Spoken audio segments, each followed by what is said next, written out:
वास्तु में क्या पति पत्नी के रिलेशन भी इफेक्टेड होते हैं? ज्योतिष के अंदर वही 9 ग्रह हैं।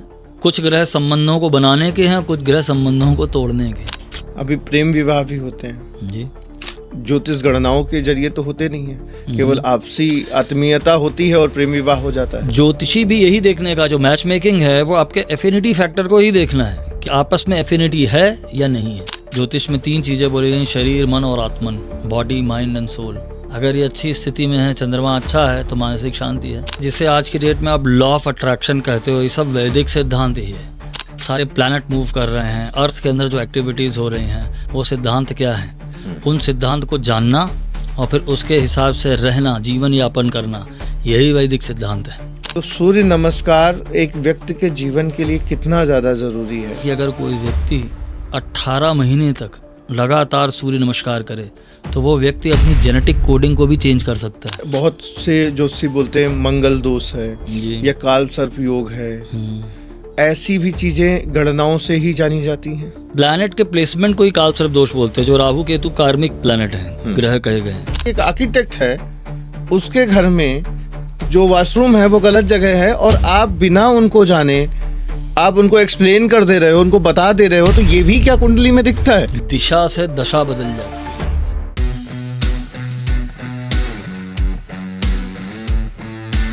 नमस्कार, मैं पुष्कर मिश्रा आप सभी का स्वागत करता हूं। आज हमारे साथ में हैं आदरणीय मनोज मिश्रा जी। नमस्कार। जिनके साथ में पहले भी वार्तालाप कर चुका हूं। मैंने 2 पॉडकास्ट किए और बहुत लोगों ने उन पॉडकास्ट को पसंद किया, अपना प्यार दिया। कुछ आज लोगों ने हमसे सवाल पूछे हैं और चीज़ों को जानने का प्रयास किया है, और मेरे साथ में फिर से आज एक बार मनोज मिश्रा जी हैं। तो क्यों ना हम वो सवाल आपसे पूछें और आप लोगों तक पहुँचें और आपकी बात, आपके विचार लोगों तक पहुँचे, जिससे लोगों को एक सही गाइडेंस मिल सके। तो सबसे पहले सर आपका बहुत बहुत स्वागत है। धन्यवाद। आपको देख के कहीं से नहीं लगता कि आप एस्ट्रोलॉजर हैं। मैं फिर से कहूँगा आप ज्योतिषी हैं, आप एस्ट्रोलॉजर नहीं हैं। तो स्वागत है सर आपका। कैसा आपका एक्सपीरियंस रहा हमारे साथ पॉडकास्ट का? सबसे पहले तो हम वही जानना चाहेंगे। देखिए, पहला तो पॉडकास्ट के अंदर है क्या, एक व्यक्ति प्रश्न पूछता है, दूसरा उसका जवाब देता है। तो जो क्वेश्चन पूछना है और जो रेलेवेंट है अभी के हिसाब से, और वो स्पॉन्टेनियस होना चाहिए, तो वो आपके पॉडकास्ट के अंदर सबसे अद्भुत है। जिस तरीके का अनुभव हुआ और जो आपने जिस तरीके के क्वेश्चन किए एक फ्लो में, वो बड़ा ही अद्भुत अनुभव था। सर, अभी जब आपके साथ में पॉडकास्ट हुए तो बहुत सारे लोगों ने सुना, और हमारे पास एप्लॉम में बहुत सारे ऐसे साथी हमारे हैं जो कि हमें फॉलो करते हैं, हमारे पेजेस को फॉलो करते हैं। उन्होंने सुना और उन्होंने बहुत अप्रिशिएट किया। तो निश्चित तौर पे आपके द्वारा मुझे लगता है कि आज का जो ये पॉडकास्ट है ये भी बहुत यूनिक होने वाला है। तो मेरा सर एक मेरी पर्सनल भी क्वेरी है कि आजकल की जो फास्ट लाइफ है उसमें एस्ट्रोलॉजी को प्रैक्टिकल कैसे बनाएं? ओके। आपके प्रश्न का मतलब मैं यही समझ पा रहा हूँ कि जो लोगों के पास समय नहीं है और उसके अंदर जो उपाय हैं कैसे कैसे इफेक्टिव बनाएं, कैसे बनाएं? पहला तो चीज़ ये है कि मैं ये कहना चाहूँगा कि जैसे लोग बहुत ही फास्ट रेमेडीज़ ढूंढ रहे हैं, ऐसा कुछ होता नहीं है। आपको पूरा एक वे ऑफ लिविंग अडॉप्ट करना पड़ता है, जीवन जीने का तरीका बदलना पड़ता है, तब परिणाम आते हैं। यानी कि लाइफ स्टाइल चेंज करके वे ऑफ लिविंग को चेंज करके। वंडरफुल। तो क्या कुंडली जो है वो हमारे कैरियर को कनेक्ट करती है? कुंडली और कैरियर कनेक्शन पूरी तरीके से है? देखिए, अगर गौर से इसको देखें तो कुंडली आपके स्वभाव के बारे में बताती है कि आपका स्वभाव क्या है। स्वभाव के अलावा जो अन्यथा आप जो कुछ भी प्रयास कर रहे हैं वो व्यर्थ के प्रयास हैं। ज्योतिष से आपको ये एकदम स्पष्ट पता चल जाता है कि आपकी लाइफ का पर्पस क्या है, आपका स्वभाव क्या है। उस स्वभाव के हिसाब से आप जो भी काम करते हैं उसमें निश्चित ही सफलता मिलती है। आपका जन्म किस लिए हुआ? आपका जन्म का पर्पस क्या है? आपके जीवन के अंदर आपके कार्मिक फुटप्रिंट किस तरीके से आपके जीवन के बारे में बता रहा है। ज्योतिष आपको अद्भुत तरीके से बता सकता क्या है। चॉइसेस हैं, क्या शुभ हो choices सकता हैं, है। आपके स्वभाव के हिसाब से ही आपकी एक जीवन शैली होती है। उसको अगर आप ज्योतिष से समझ सके तो उसके हिसाब से अगर अपना जीवन यापन करें तो जीवन में निश्चित कलर, प्लेसेस, कलर हैं, पीपल, प्लेसेस सभी है, लाइकिंग्स हैं, मकान का जो आपका वास्तु है, ये सब कुछ ज्योतिष ही है। सब कुछ होते। लॉ ऑफ अट्रैक्शन और एस्ट्रोलॉजी, जी जैसे आज के समय में लॉ ऑफ अट्रैक्शन इतना बृहद तौर पे चल रहा है, जमाने से रहा। जिस चीज़ के बारे में हम सोचते हैं सारी कायनात हमको आके उसके में मदद करती है उसको अचीव करने में, आजकल बड़ा फेमस हो गया। तो लॉ ऑफ अट्रैक्शन और एस्ट्रोलॉजी को कैसे आप देखते हैं? लॉ ऑफ अट्रैक्शन एस्ट्रोलॉजी तो नहीं बोलूँगा मैं, लेकिन मैं ये ज़रूर कहूँगा जिसे आज की डेट में आप लॉ ऑफ अट्रैक्शन कहते हो, ये सब वैदिक सिद्धांत ही है। जो आप पूजा अर्चना या किसी श्लोक को पढ़ते हो, या जैसे मान लीजिए आप विष्णु सहस्त्रनाम कर रहे हैं, तो उसमें जो एट्रीब्यूट्स हैं, जो गुण हैं भगवान के, उनको आप जितना बोलते हैं उतना ही आप उन चीज़ों को अपने जीवन में इम्बाइब करते हैं। तो ये तो वैदिक सिद्धांत है, जो देव पूजन है और लॉ ऑफ अट्रैक्शन के अलावा क्या है। तो ये पूरा का पूरा वैदिक सिद्धांत है। उसी को आज की डेट में एक कहते हैं ना कि पुरानी शराब नई बोतल में डाल के बेच रहे हैं, तो वैदिक सिद्धांत ही है। तो वैदिक सिद्धांत जो एशियंट है वो सबको नहीं पता, क्योंकि एजुकेशन लेवल पूरा देश में चेंज हो गया। देखिए जैसे वेस्ट में आप कॉन्सेप्ट है, वैदिक बोलते हैं तो वैदिक ही मुझे लगता है कि लोग नहीं जानते हैं। तो सबसे पहले तो थोड़ा सा वैदिक को आप बताएं कि जो एक व्यक्ति है जो पहली बार ही हो सकता है सुन रहा हो वैदिक भी कोई चीज़ है, तो वो समझ सके। आप वैदिक कोई ऐसा नहीं है कि कोई किसी ने बैठ करके कुछ डिसाइड किया और कुछ सिद्धांत किसी पुस्तक में लिख दिए। ये वो सिद्धांत हैं जिसको हम ऐसे कह सकते हैं, ये एग्जिस्टेंशियल प्रिंसिपल्स हैं, जिससे एग्जिस्टेंस फंक्शन कर रहा है। जो कॉस्मिक रूल्स हैं, एक तरफ तो मैन मेड रूल्स हैं और एक एग्जिस्टेंशियल रूल्स हैं जो कॉस्मिक रूल्स हैं, जिससे सारे प्लैनेट मूव कर रहे हैं। अर्थ के अंदर जो एक्टिविटीज़ हो रही हैं वो सिद्धांत क्या हैं, उन सिद्धांत को जानना और फिर उसके हिसाब से रहना, जीवन यापन करना, यही वैदिक सिद्धांत है। अगर किसी को जॉब वर्सेस बिजनेस चुनना हो तो क्या वो अपनी कुंडली से, अपने जन्मांक से चुन सकता है? डेफिनेटली चुन सकता है कि उसको किस तरीके की जॉब में जाना चाहिए या किस तरीके के बिजनेस में जाना चाहिए। बहुत से लोग ये प्रश्न पूछते हैं कि ये मैं नौकरी करूं या मैं व्यापार करूं। ये एक बहुत कॉमन क्वेश्चन है जो लोग एस्ट्रोलॉजर्स को, ज्योतिषियों को पूछते हैं। तो इसमें बेसिक तरीके से अगर आप सोचे कि कोई व्यक्ति जॉब करता है और अपना काम करता है, तो उसमें रिक्वायरमेंट्स क्या है, बेसिक रिक्वायरमेंट क्या है। जॉब में आप किसी के लिए काम करते हैं और व्यापार या कोई आप एंटरप्रेन्योर हैं तो अपने लिए काम करते हैं। तो अपने लिए काम करने के लिए आपके अंदर एक आत्मबल होना चाहिए। तो ज्योतिष के अंदर जब कुंडली में 7th हाउस जो है व्यापार से जोड़ते हैं, और भी कुछ कॉम्बिनेशन होते हैं, तो उसमें आदमी व्यापार की तरफ जाता है। और बेसिकली तो जॉब में दो ही चीज़ें हैं, आपके अंदर आत्मबल कितना है। ज्योतिष में आत्मबल का पता सूर्य से चलता है, सूर्य की स्थिति से। तो जो व्यक्ति अकेले चल सकता है, लीड कर सकता है, वही अपना काम करता है। बाकी शनि को कारक मारा गया है नौकरी करने के लिए, जॉब करने के लिए, और कुंडली में 6th हाउस जो होता है वो नौकरी का होता है, जॉब करने का होता है। तो जिसकी कुंडली में दोनों में से जो ज़्यादा बली होता है, 6th हाउस या 7th हाउस, या उसकी कुंडली में सूर्य स्ट्रांग होता है, तो वो अपना काम करना पसंद करते हैं, किसी के लिए काम नहीं करते हैं। एंटरप्रेन्योर कहते हैं कोई पेट से नहीं जन्म लेता, लीडरशिप एंटरप्रेन्योर जो है वो बनता है। लेकिन जब जन्म लेता है तो जो ग्रहों का चक्र है, जैसे आपने कहा सूर्य या शनि जॉब के लिए रिस्पॉन्सिबल है, सूर्य जिसका अच्छा है वो अपने बिजनेस को करने की कोशिश करता है। तो फिर तो बात यही हो गई कि जन्म से ही एंटरप्रेन्योर या जन्म से ही उद्यमी, जन्म से ही बिजनेसमैन पैदा होता है। देखिए ये जो चीज़ है, ये क्वेश्चन, ये जो प्रश्न है आपका, ये बार बार पूछा जाने वाला प्रश्न है कि कोई जन्म से लेके आता है। तो वैदिक सिद्धांत, जो भी आपने वैदिक की बात करी, वैदिक सिद्धांत यही है कि आपका एक प्रारब्ध है, जहाँ से आप कुछ संचित कर्म लेकर के आए हैं। उसके हिसाब से हर व्यक्ति में अलग अलग प्रतिभाएं होती हैं, उसके हिसाब से ही लोग, और वो ज्योतिष में दिखता है आपके जीवन में आप क्या लेकर के आए जन्म से। तो इससे ये भी अंदाज़ा लगाया जा सकता है कि एक बंदा कहाँ तक कितना सक्सेसफुल होगा, कितना पैसा कमाएगा, क्योंकि सक्सेस का पैरामीटर आज के समय में तो पैसा ही है। तो ये भी पता चल जाता है कि कितना पैसा कमाएगा। डेफिनेटली पता चल जाता है। और इसमें जो ग्रह हैं, अलग अलग ग्रहों के कुछ जो गुण धर्म हैं जो ग्रहों के, उसके हिसाब से उनका कार्य होता है। और जब अगर वो प्लैनेट अच्छा बैठा है उनकी कुंडली में, तो जब उसका समय या महादशा आती है तो उनको काफ़ी उन्नति और राइज मिलता है। आज के समय में जो यंगस्टर्स हैं उनको फटाफट चाहिए। मतलब आज अभी उन्होंने कुंडली दिखाई तो वो चाहते हैं कि अभी आपसे वो ये एक्सपेक्टेशन उनकी होती है कि आपने बताया तो बस तुरंत ही होना चाहिए, लेकिन ऐसा होता नहीं। मुझे लगता है कि जब हमारे देश में भगवान के भी अवतार हुए हैं और भगवान ने भी आके यहाँ पे संघर्ष किया है, तो प्रत्येक व्यक्ति के जीवन में संघर्ष भी कुंडली में से ही आता है। कुंडली से संघर्ष आता है, बहुत सारी चीज़ें आप देख सकते हैं। और जो फटाफट वाला जो विज्ञान है, ऐसा कुछ जीवन में होता नहीं है।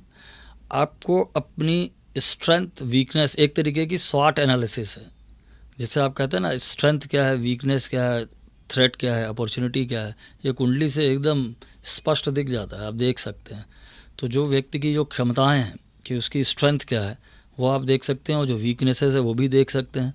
उसके हिसाब से अपनी स्ट्रेंथ को फोकस करना है, वीकनेसेस पे ज़्यादा फोकस होना अच्छी बात नहीं है। जो आपकी शक्ति है उसको आप जानें कि आपका किस क्षेत्र में आप अच्छा कर सकते हैं, और अगर वीकनेस है तो उसको कैसे हम इम्प्रूव कर सकते हैं। अगर स्ट्रेंथ का, जैसे स्वामी जी का एक सेइंग है, Swami Vivekananda, strength is life, weakness is death, strength is felicity and life eternal, weakness is constant strain and misery. और दूसरी जगह एक चीज़ ये भी कहते हैं, the remedy of weakness is not brooding over weakness, कि कमजोरी का इलाज है नहीं कमजोरी का चिंतन किया जाए, कमजोरी का इलाज है शक्ति का चिंतन।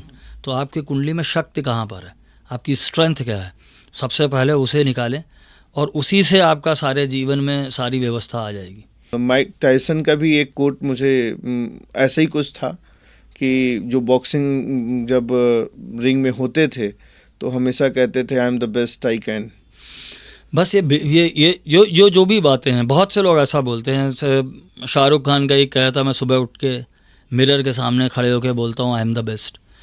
ये सारी बातों के पीछे बस इतना ही है कि जो सेल्फ बिलीफ है उससे बहुत कुछ होता है। अभी लेटेस्ट एग्जांपल है मोहम्मद सिराज का जी। जब इंग्लैंड की सीरीज चल रही थी तो उसने कहा कि जब मैं 5वें दिन का था मैच और उसमें उसने अपनी स्क्रीन से गूगल से एक आई बिलीव का लोगो निकाला, बैनर बनाया वॉलपेपर, और उसने अपनी स्क्रीन पे मोबाइल के लगाया सुबह सो के उठने की आई बिलीव, और उस दिन उसने 5 विकेट ली और इंडिया जीता। तो ये लॉ ऑफ अट्रैक्शन है या कुंडली सेल्फ बिलीफ है, आपके अंदर कितना आत्मबल है, यानी कि वो बॉलर है, स्ट्रेंथ उसमें है और उसने उस चीज़ को बूस्ट किया, सेल्फ बिलीव किया और उसने कर लिया। जैसे अपने यहाँ ज्योतिष के अगर परिप्रेक्ष्य में इसको देखें तो ज्योतिष में 3 तरीके के बल कहे गए हैं। एक है देह का बल, मन का बल और आत्मा का बल। देह से बली है, मनोबली है या आत्मबली है। इनके लिए 3 चीज़ें रिस्पॉन्सिबल हैं। आपकी लग्न की स्ट्रेंथ क्या है, आपके चंद्रमा में कितनी स्ट्रेंथ है और सूर्य में कितनी स्ट्रेंथ है। सूर्य व्यक्ति को आत्मबली बनाता है, चंद्रमा व्यक्ति को मनोबली बनाता है कि माइंड का फोकस कितना है। तो किसी चीज़ में सक्सेस के लिए यही 2 चीज़ें चाहिए, आत्मबल हो और फोकस हो। गुरुबल भी होना चाहिए। गुरुबल भी होना चाहिए। एक चौथा बल ये भी है, गुरु की कृपा। हाँ, का मुझे ऐसा लगता है कि क्योंकि मैं अपनी लाइफ में बताता हूँ, मेरे बहुत सारे जो साथी हैं जी, उनके साथ जब मैं बातचीत करता हूँ तो मैं उनसे जो कुछ भी बोलता हूँ दिल से बोलता हूँ। मैंने कभी प्रोपोगेट करने की कोशिश नहीं करी, मेरा नेचर ही नहीं है। तो जो भी निकलता, अच्छा निकलेगा बुरा निकलेगा, जो भी बोलूँगा वो उस समय की जो स्थिति होगी उसी के अनुरूप मैं बोलता हूँ। तो मुझे ऐसा लगता है कि आज अगर मैं इस चेयर पे बैठा हूँ, आपके सामने बैठा हूँ, आपसे बात कर पा रहा हूँ या मैं जो कुछ भी कर पा रहा हूँ, उसमें मुझे बल देने में मेरे गुरु का योगदान है। क्योंकि कोई तो बताएगा ना कि आप ये कर सकते हो। जैसे वो भारतेंदु हरिश्चंद्र जी ने कहा कि इस देश का प्रत्येक व्यक्ति हनुमान है, उसको उसकी शक्ति याद दिलाने की ज़रूरत है। जैसे हनुमान जी को शक्ति उनकी जामवंत जी ने याद दिलाई। तो ऐसे ही हमें लगता है कि हिंदुस्तान का प्रत्येक व्यक्ति है और लोग हैं, उनको उनकी शक्ति को रियलाइज़ कराना और वो इस बात पे बिलीव कर लें कि हाँ हम शक्तिशाली हैं भी, क्योंकि बहुत बारी आप उनको जगाते रहोगे लेकिन वो कुंभकर्ण के जैसे सोते ही रहते हैं।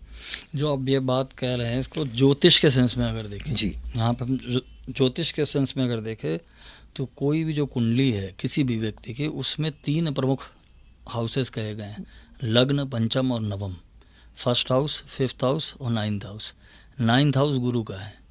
फर्स्ट हाउस के अंदर जो है, फर्स्ट हाउस में सूर्य उच्चस्थ होता है, तो अगर फर्स्ट हाउस में आत्मा का वास है तो उसको जो गाइडेंस आ रहा है उसके 9th हाउस से आ रहा है।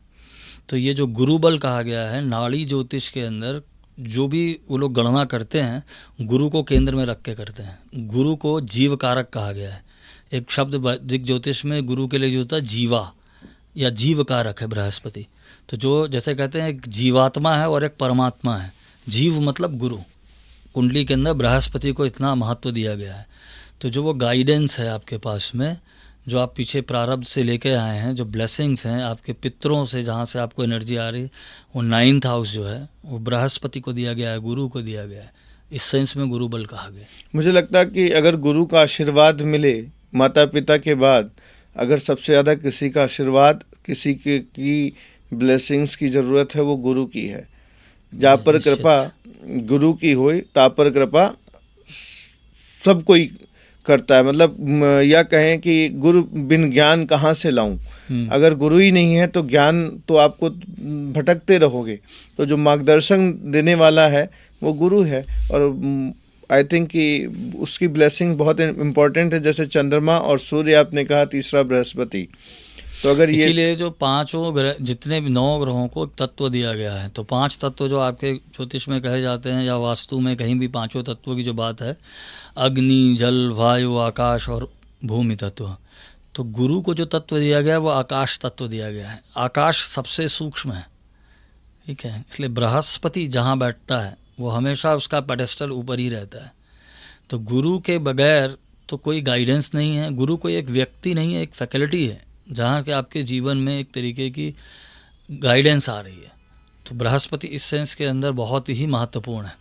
बृहस्पति सूर्य कहते हैं खराब हो जाए, किसी को अगर अपना अच्छा करना है तो सूर्य को अच्छा करे, चंद्र को अच्छा करे और गुरु को अच्छा करे। जी जी। आई थिंक ये 3 चीजें अपने यहाँ जो कहा गया पितृदोष की जो बात होती है, तो पितृदोष में यही बात कही कि किसी की कुंडली में अगर गुरु और सूर्य खराब हो गया तो यही पितृदोष है, सबसे महत्वपूर्ण। पितृदोष लग गया तो फिर आप कैसे ग्रो करोगे। तो बृहस्पति और सूर्य ये प्रोजनी के भी कारक हैं। जो आपका वंश कुल की वृद्धि है वो सब बृहस्पति सूर्य से ही आ रहा है। ग्रेट। जैसे कोई बिजनेस कर रहा है या जॉब कर रहा है, बहुत सारे लोग जाके विदेशों में जॉब करते हैं, किसी का एक्सपोर्ट का बिजनेस होता है, तो ये भी कुंडली से पता चलता है कि आपको कहाँ से जो है आपके लिए रोजगार आसान हो सकता है। डेफिनेटली। जैसे एस्ट्रोलॉजर करता है क्या है, जैसे 5 तरीके, जैसे जो तत्व मैंने अभी बताया 5 तरीके के एलिमेंट है, उसी तरीके राशियों के भी तत्व हैं। जलीय राशि है, अग्नि तत्व की राशि है, वायु तत्व की राशि है, भूमि तत्व की राशि है। अगर किसी व्यक्ति की कुंडली में जैसे भाग्य स्थान के अंदर जलीय राशि है तो ज्योतिषी उसको देख के बोलेगा तुम ऐसी जगह जाके रहो जहाँ पे समुद्र है, सी है, अगर वो बहुत डोमिनेंट है। अगर उसके कर्म वो जो उसका स्थान भाग्य का है वो वहाँ भाग्योदय होगा जहाँ पे जलीय वाटरी साइन है, समंदर है या कोस्टल एरिया में चला जाए तो वहाँ ज़्यादा उसको सक्सेस होगी। उसी तरीके से अगर किसी की कुंडली में जो कर्म का ग्रह है और उसका जो 12th हाउस विदेश का है उससे कोई कनेक्शन बन रहा है तो उसको कुंडली ज्योतिषी ये बताते हैं कि भाई आप विदेश में जाके सक्सेसफुल हो सकते हैं। तो वो योग कुंडली के अंदर पहले से ही होते हैं। तो ये जैसा अगर कोई सही एस्ट्रोलॉजर के पास पहुंचता है, ज्योतिषी के पास पहुंचता है, तो ये वो चीज़ जान सकता है। यानी कि ओवरऑल आपको एक कह सकते हैं एक रूट प्लान मिल सकता है। एक मेरा और सवाल है, क्योंकि मैं हेल्थ केयर बिजनेस में हूँ, हेल्थ और मानसिक शांति ग्रहों पर निर्भर करती है। ज्योतिष के अगर सिद्धांत में देखें तो वही बेसिक्स है कि जो ज्योतिष में 3 चीज़ें बोली गई, शरीर, मन और आत्मन, बॉडी, माइंड एंड सोल। वो 3 राशियां हैं, लग्न राशि, चंद्र राशि, सूर्य राशि। हेल्थ मतलब आपकी लग्न कितनी स्ट्रांग है, मानसिक शांति मतलब चंद्रमा कैसी स्थिति में है, और सूर्य का मतलब आपके अंदर आत्मबल, कॉन्फिडेंट कितना है। तो इन्हीं की जो प्लेसमेंट हैं यही आपके कार्मिक पैटर्न के बारे में बताते हैं। अगर ये अच्छी स्थिति में है, चंद्रमा अच्छा है तो मानसिक शांति है, लग्न अगर स्ट्रांग है तो आपकी इम्यून सिस्टम बहुत स्ट्रांग है, आपकी हेल्थ अच्छी है। तो ज्योतिष के अगर सेंस में सारी चीज़ों को देखें, जैसे हेल्थ केयर बिजनेस है तो इसमें टिपिकल कुछ प्लानट भी हैं जो स्वास्थ्य के लिए रिस्पॉन्सिबल हैं। जैसे शुक्र है जिसके अंदर कहा गया मृत संजीवनी विद्या है, किसी मरे हुए व्यक्ति को जीवित कर दे। मंगल अगर कुंडली में है तो आपका इम्यून सिस्टम कैसा है, मंगल अगर स्ट्रांग और अच्छी स्थिति में है तो आपका इम्यून सिस्टम बहुत स्ट्रांग है। सूर्य मंगल अगर बहुत अच्छी स्थिति में है, अगर आपके जीवन में जैसे किसी व्यक्ति को मैं देखूं 5 साल पहले वो जो इनकम कर रहा था और 5 साल बाद भी वही इनकम है उसकी, तो यानी कि बृहस्पति से ग्रोथ नहीं हो रही है। जुपिटर इज़ अ कारका फॉर ग्रोथ, कि आपके जीवन में अगर वृद्धि नहीं हो रही है किसी भी तरीके की ग्रोथ, तो वो जुपिटर ही है, बृहस्पति है। आज के समय में जो मानसिक शांति की बात है, डिप्रेशन और स्ट्रेस, ये 2 वर्ड इतने कॉमन हो गए हैं कि कभी कभी जो बच्चे 15 साल 14 साल के हैं जिनको थोड़ी सी समझ आ गई उनको भी डिप्रेशन हो गया। और स्ट्रेस तो दूध पीते बच्चे को भी हमारे देश में ऐसी रिसर्च कहती है जी। महिलाओं को स्ट्रेस है, पुरुषों को, वर्किंग जो मेल हैं फीमेल हैं सबको स्ट्रेस है। तो ये जो डिप्रेशन और स्ट्रेस है इसमें भी ग्रहों का रोल इंसान के जीवन में, जो भी प्रश्न है आपके जितनी बार भी आप घुमा के पूछेंगे वही 9 ग्रह हैं, 12 राशियां, 27 नक्षत्र हैं। जब भी डिप्रेशन स्ट्रेस की आप बात करेंगे इसका आपकी मानसिक स्थिति से संबंध है। तो ज्योतिष के अंदर एक ही ग्रह उसके लिए रिस्पॉन्सिबल है, वो है आपका चंद्रमा। जिसकी कुंडली में चंद्रमा अच्छी स्थिति में है वो डिप्रेशन स्ट्रेस से मुक्त है। ठीक है, चंद्रमा का मतलब है आपके मन के विचार, आप किस तरीके के थॉट हैं, आपको कम थॉट आते हैं, ज़्यादा आते हैं, कॉन्फ्लिक्ट में रहते हैं। तो दूसरी तरफ हमारा जो भी इन्वायरमेंट है जहाँ हम लोग रह रहे हैं, क्योंकि इतनी इन्फॉर्मेशन आ रही है 24 घंटे चारों तरफ से आपके पास में इन्फॉर्मेशन आती जा रही है। अब इतनी इन्फॉर्मेशन को हैंडल कैसे करें? इन्फॉर्मेशन तो आ रही है, उससे आपको बहुत सारे मानसिक रोग हो सकते हैं, कलेश होते हैं। ठीक है,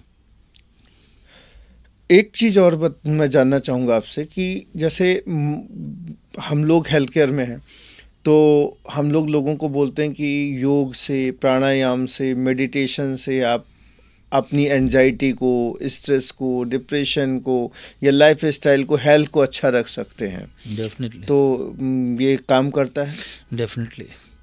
अभी एक थोड़ा सा मैं इसमें थोड़ा सा एक्सप्लेन करूँगा कि जो भी आपकी मानसिक स्थिति है उसका संबंध आपके ब्रेथ से है। अगर कोई व्यक्ति बहुत ही आनंदित है तो उसकी ब्रीदिंग अलग तरीके से चलती है। बहुत आदमी डिप्रेस्ड है, उसका ब्रेथ का पैटर्न चेंज हो जाएगा। कोई आदमी बहुत कुपित है, गुस्से में है, तो उसकी ब्रीदिंग अलग चलती है। यानी कि जैसी आपकी मनोदशा होती है वैसी ही आपका ब्रीदिंग पैटर्न हो जाता है। ओके, मतलब मीन्स आपकी जो थॉट प्रोसेस है उसी के कंपैरिजन में आपकी ब्रीदिंग पैटर्न हो जाती है। आप गुस्सा हैं तो अलग तरीके से ब्रीदिंग ले रहे हैं, आप आनंदित हैं तो आपकी ब्रीदिंग अलग तरीके से होती है, आप डरे हुए हैं तो आपकी ब्रीदिंग। तो जितने मैंने मनोभाव बोले हैं, डर, एंजाइटी, जो कुछ भी है, उसी के हिसाब से डायरेक्टली आपकी तुरंत ब्रेथ चेंज होती है। तो अगर आपकी मनोदशा से ब्रेथ चेंज होती है तो उसका वाइसे वर्सा, अगर हम ब्रेथ को चेंज कर दें तो आपका मूड चेंज हो सकता है, चेंज हो जाएगा। तो यहाँ पे प्राणायाम बहुत महत्वपूर्ण है। म्यूजिक भी आल्सो सब चीज का जैसे संबंध। आपको स्ट्रेस है, मेरे को कई बारी कुछ स्ट्रेस होता है या मैं मीटिंग के पहले मैं सितार लगा लेता हूँ या कभी गिटार लगा लेता हूँ। तो जब मैं वीणा सुनता हूँ, सितार सुनता हूँ तो मुझे बड़ा अच्छा महसूस होता है। और कई बार तो मैंने वो बस नहीं दिया पूरे टाइम और मैंने अपनी पूरी मीटिंग कंडक्ट की। तो वो मुझे लगता है कि वो भी हेल्प करता है। हर व्यक्ति के लिए उसका जो एक स्वभाव है, किसी व्यक्ति को म्यूज़िक से होता है, किसी को योग करने से रिलैक्स हो सकता है, कोई और तरीके की किसी प्रैक्टिस को करके हो सकता है, जिसका जैसा स्वभाव है। अगर किसी व्यक्ति के अंदर पहले से ही उसको म्यूज़िक की तरफ इंक्लिनेशन है, ज्योतिष में अगर देखें तो शुक्र उसका अच्छा है, इसलिए वो म्यूज़िक की तरफ, आर्ट्स की तरफ इंक्लाइन रहेगा। उस चीज़ को प्रैक्टिस करके उस तरीके की चीज़ों से वो अपने आप को हील कर सकते हैं स्वभाव के हिसाब से। अपने जो रेमेडीज़ बताते हैं आप या बाकी जो चीज़ जो हैं वो रेमेडीज़ बताते हैं, वो सच में काम करती हैं? डेफिनेटली बहुत तरीके। जैसे एक चीज़ मैं उसी में ही पीछे वाले क्वेश्चन में जाना चाहूँगा। जैसे सूर्य नमस्कार है, आज के समय इस पर शोध किया जा रहा है पूरी दुनिया सूर्य नमस्कार का शोध कर रही है। और हमारे जो आसन होते थे पहले भारतवर्ष में, जिसको हम प्राणायाम कह सकते हैं, उनके नाम चेंज किए जा रहे हैं। तो सूर्य नमस्कार एक व्यक्ति के जीवन के लिए कितना ज़्यादा ज़रूरी है? बहुत महत्वपूर्ण है सूर्य नमस्कार। सूर्य नमस्कार के लिए जैसे ज्योतिष का एक बहुत महत्वपूर्ण सिद्धांत मैं आपको बताऊंगा कि ज्योतिष में जो मेलेफिक प्लैनेट्स हैं, सैटर्न, राहु, ठीक है, तो राहु की जो महादशा कही गई है वो 18 साल की होती है, और राहु का जो ट्रांजिट होता है एक राशि के अंदर वो 18 महीने का होता है। तो ऐसा कहीं पे शास्त्रों में लिखा है कि अगर कोई व्यक्ति 18 महीने तक लगातार सूर्य नमस्कार करे तो वो व्यक्ति अपनी जेनेटिक कोडिंग को भी चेंज कर सकता है। अच्छा, ठीक है, 18 महीने तक लगातार? 18 महीने तक अगर कोई व्यक्ति कितने सेटअप होने चाहिए? मिनिमम आप शुरू करिए, क्योंकि अगर बिल्कुल सही तरीके से आप सूर्य नमस्कार कर रहे हैं तो उसमें ब्रेथ का बहुत ध्यान रखना होगा, क्योंकि पूरक रेचक ये उसमें फ्लो रहता है। जो 12 आसन है सूर्य नमस्कार के, शुरू होता है रेचन से और ख़त्म होगा पूरक पे, 12 पे जब रिटर्न आप आते हैं। तो ये जो एक पैटर्न है इसके अंदर भी ब्रेथ इन्वॉल्व है आपके। और सूर्य नमस्कार जैसा कि शब्द है, इसका मतलब यह है कि connecting your life with the sun. सब कुछ एक सर्कुलर मोशन में हो रहा है। एक छोटा सर्किल है, एक बड़ा सर्किल है। अगर आप अपने बड़े सर्किल से अपने आप को जोड़ रहे हैं, जो सोलर सर्किल है, तो आपकी लाइफ में ज़्यादा स्थिरता आती है। तो सूर्य नमस्कार एक तरीका है अपने जीवन को सूर्य से जोड़ने का। और सूर्य भगवान को जल देने का क्या कॉन्सेप्ट है? सूर्य को जल देने का इट इज़ ये किसी तरह का ट्रिब्यूट है। सूर्य को हम सूर्य पूरे जीवन में जो कॉस्मिक पावर हाउस है, जहाँ से सारी एनर्जीज आ रही हैं, हर ग्रह का एक स्वभाव कहा गया है। अगर सूर्य को पूछे कि सूर्य को क्या चाहिए, तो सूर्य को चाहिए रिस्पेक्ट, क्योंकि सूर्य इज़ द किंग।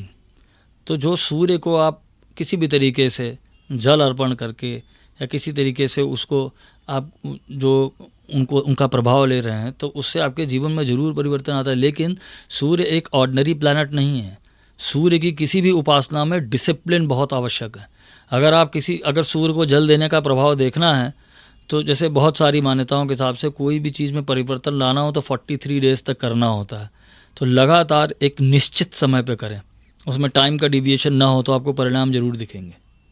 ये नहीं है कि आप क्योटिक तरीके से कर रहे हैं, कभी 8 बजे किया, कभी 12 बजे किया, तो उससे कोई परिणाम नहीं होंगे।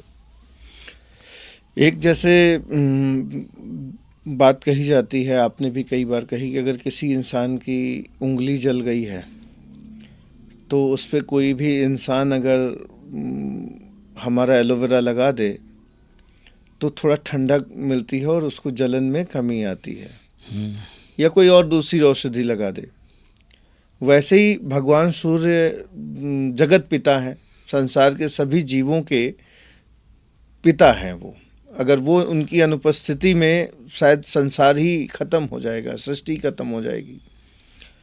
तो अगर उनको एक लोटा जल देते हैं, रोली, अक्षत और एक लाल पुष्प डाल के, तो क्या हम उनकी ब्लेसिंग्स?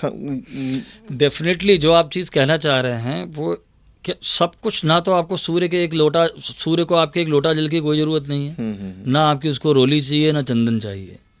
पर जो आपका इंटेंट है, आपका जो इंटेंशन है जिससे आप कर रहे हैं, वो महत्वपूर्ण है कि आप सूर्य को समझ क्या रहे हैं।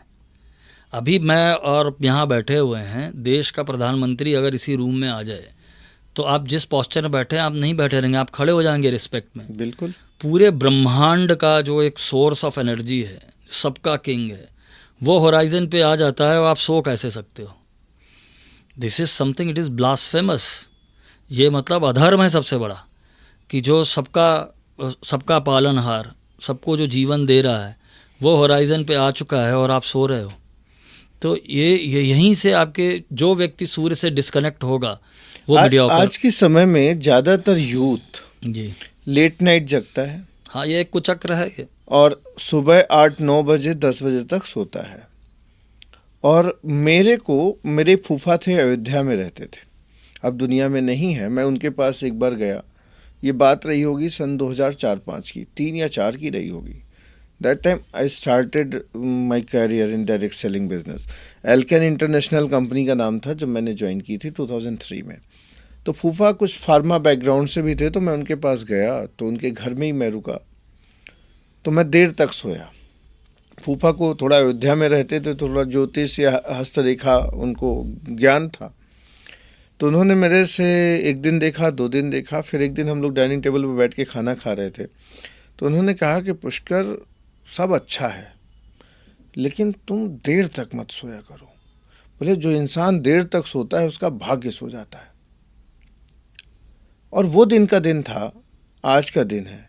अगर मुझे दरवाजे के नीचे से या खिड़की से कहीं सूरज की रोशनी दिखाई दे जाती तो मैं अपना बिस्तर छोड़ देता हूँ। मुझे कोई चीज़ मिली, मैं आगे लोगों को देने का प्रयास करता हूँ। लेकिन आज के समय में किसी अच्छी बात को एक्सेप्ट करना, किसी से कहिए कि ये स्वस्थ रहने के लिए ज़रूरी है, ऐसा करो, तो उसको लगता है कि वो अलग ही कॉन्सेप्ट, वर्ड मैं नहीं समझ पा रहा हूँ, क्या सोचने लग जाता है। वहीं पे ही जो बुराई है उसके बारे में किसी मोटिवेशन की ज़रूरत नहीं है। अच्छाई को बताने के लिए अपने ही घर में अपने ही व्यक्ति को मोटिवेट करना एक डिफ़िकल्ट टास्क हो जाता है जी। तो मैंने फॉलो किया 2003 में, जब मैं बसों में चलता था या मैं जनरल ट्रेन के डब्बों में चलता था, वहाँ से यहाँ तक का जो मैंने सफ़र तय किया वो मेरे को अर्ली सनराइज़ का बेनिफिट हुआ। और एक काम मैंने और मेरी लाइफ में किया कि मेरे पास ज़्यादा वक्त नहीं होता कि मैं भगवान के सामने बैठ सकूं। मेरी पूजा का समय 2 से 3 मिनट होता है, आइदर गुड और रॉन्ग, मैं नहीं समझ पाता। मुझे लगता है कि भगवान ने मुझे पृथ्वी पे भेजा है अपना रिप्रेजेंटेटिव बना के। We are the representative of God. और अगर हम लोगों की बेहतरी के लिए, समाज की बेहतरी के लिए काम करते हैं तो हम ईश्वर का काम कर रहे हैं। तो हम 2-3 मिनट पूजा मैं करता हूँ और उसमें 1 लोटा जल जो है वो चढ़ाने की मेरी एक बचपन से आदत है। मुझे नहीं मालूम, मैंने कभी कैलकुलेट नहीं किया कि इसका मुझे फ़ायदा क्या हो रहा है, लेकिन मुझे ऐसा लगता है कि मेरे अंदर एक पॉजिटिविटी आती है, एक मेरी सेल्फ इस्टीम जो है वो बूस्ट होती है, मैं कॉन्फिडेंट रहता हूँ। कभी तकलीफ़ें आती हैं, ऐसा कोई व्यक्ति नहीं जिसके सामने चैलेंजेस ना हो, हर किसी के सामने चैलेंजेस हैं। चैलेंजेस होते हैं, पता नहीं कैसे ओवरकम हो जाते जी, पता नहीं चलता। तो ये जो राइट प्रैक्टिसेस हैं मुझे लगता है कि मदद करती हैं और मेरी लाइफ में ये प्रैक्टिकली पॉसिबल है हुआ। और इसी क्रम में मैं एक चीज़ और कहना चाहता हूँ कि मैं 2006 से आपके साथ एसोसिएटेड हूँ और मैं एक दूसरे के हम कनेक्टेड हूँ। आई एम ब्लेस्ड कि आप मुझे मेरी लाइफ में मिले। ये जो मैं रत्न पहना हूँ ये आपने मुझे पहनाए थे। 2007 याद है कि हलवासिया में आपने मुझे ये दिए थे जी, शाम को का समय था। और 2008 जनवरी में मैंने कंपनी बनाई जी, और 24 साल का था मैं। जी, तो ये रत्न जो है मेरे पे काम करते हैं, राइट प्रैक्टिसेस मुझ पे काम करती हैं। अगर इन राइट प्रैक्टिसेस को कोई भी इंसान, उसके पास मान लेते हैं उसकी कुंडली ही नहीं है, अगर फॉलो करे तो क्या बेनिफिटेड होगा? कुंडली नहीं है तो फिर भी कोई ना कोई समय तो उसका जन्म हुआ होगा, ठीक है। तो जैसे जेमस्टोन की आपने बात कही, there are many types of remedies. Gemstone is not the only remedy, it is one of the remedies. मंत्र करना एक रेमेडी है, वास्तु एक रेमेडी है, कलर्स का ध्यान रखना रेमेडी है, दान देना भी रेमेडी है, ठीक है, जेमस्टोन पहनना भी, माता पिता की सेवा करना भी रेमेडी, सब रेमेडी है, ठीक है। तो उसके अंदर अगर आप गौर से देखें तो हर चीज़ को के परिणाम देखने के लिए उनकी इंटेंसिटी और कितनी जल्दी वो इफ़ेक्टिव है, कितना फास्ट काम करता है। तो मैंने अपने अनुभव में देखा है कि मंत्र जो है वो सबसे पावरफुल रेमेडी है। अगर आप कोई मंत्र को चैंट कर रहे हैं लगातार सालों से तो वो आपके जीवन को ट्रांसफॉर्म कर सकता है। दूसरी चीज़ जो बहुत फास्ट करती है, अगर कोई व्यक्ति अपने लाइफ स्टाइल को चेंज करना ही चाहता है तो योग के अंदर बहुत टाइम नहीं लगता है, 6 महीने में आपको परिणाम दिखने लगेंगे, ठीक है। जैसे आपने सूर्य नमस्कार की बात कही, अब 2 महीने 3 महीने लगातार सूर्य नमस्कार से 15 रिपीटिशन निकालिए और थोड़ा सा ब्रेथ की एक्सरसाइज करिए। तो यहाँ पे जो वैदिक सिद्धांत है उसमें एक पाप की बात होती है प्रत्यवाय पाप, देखिए प्रत्यवाय निवृत्ति। जैसे कोई गायत्री करता है तो उसका एक ही परिणाम है प्रत्यवाय निवृत्ति, कि जो बहुत सारे हम लोगों ने ऐसे कर्म हैं जो कर्म मतलब जिनको हम पाप कृत्य कह सकते हैं, पीछे से संचित कुछ चला आ रहा है जो ट्रबल दे रहा है, तो उसकी निवृत्ति तभी होगी जब आप सोर्स से जुड़ेंगे। सोर्स सूर्य है, ठीक है, तो वो किसी भी तरीके से मंत्र के थ्रू जा सकते हैं।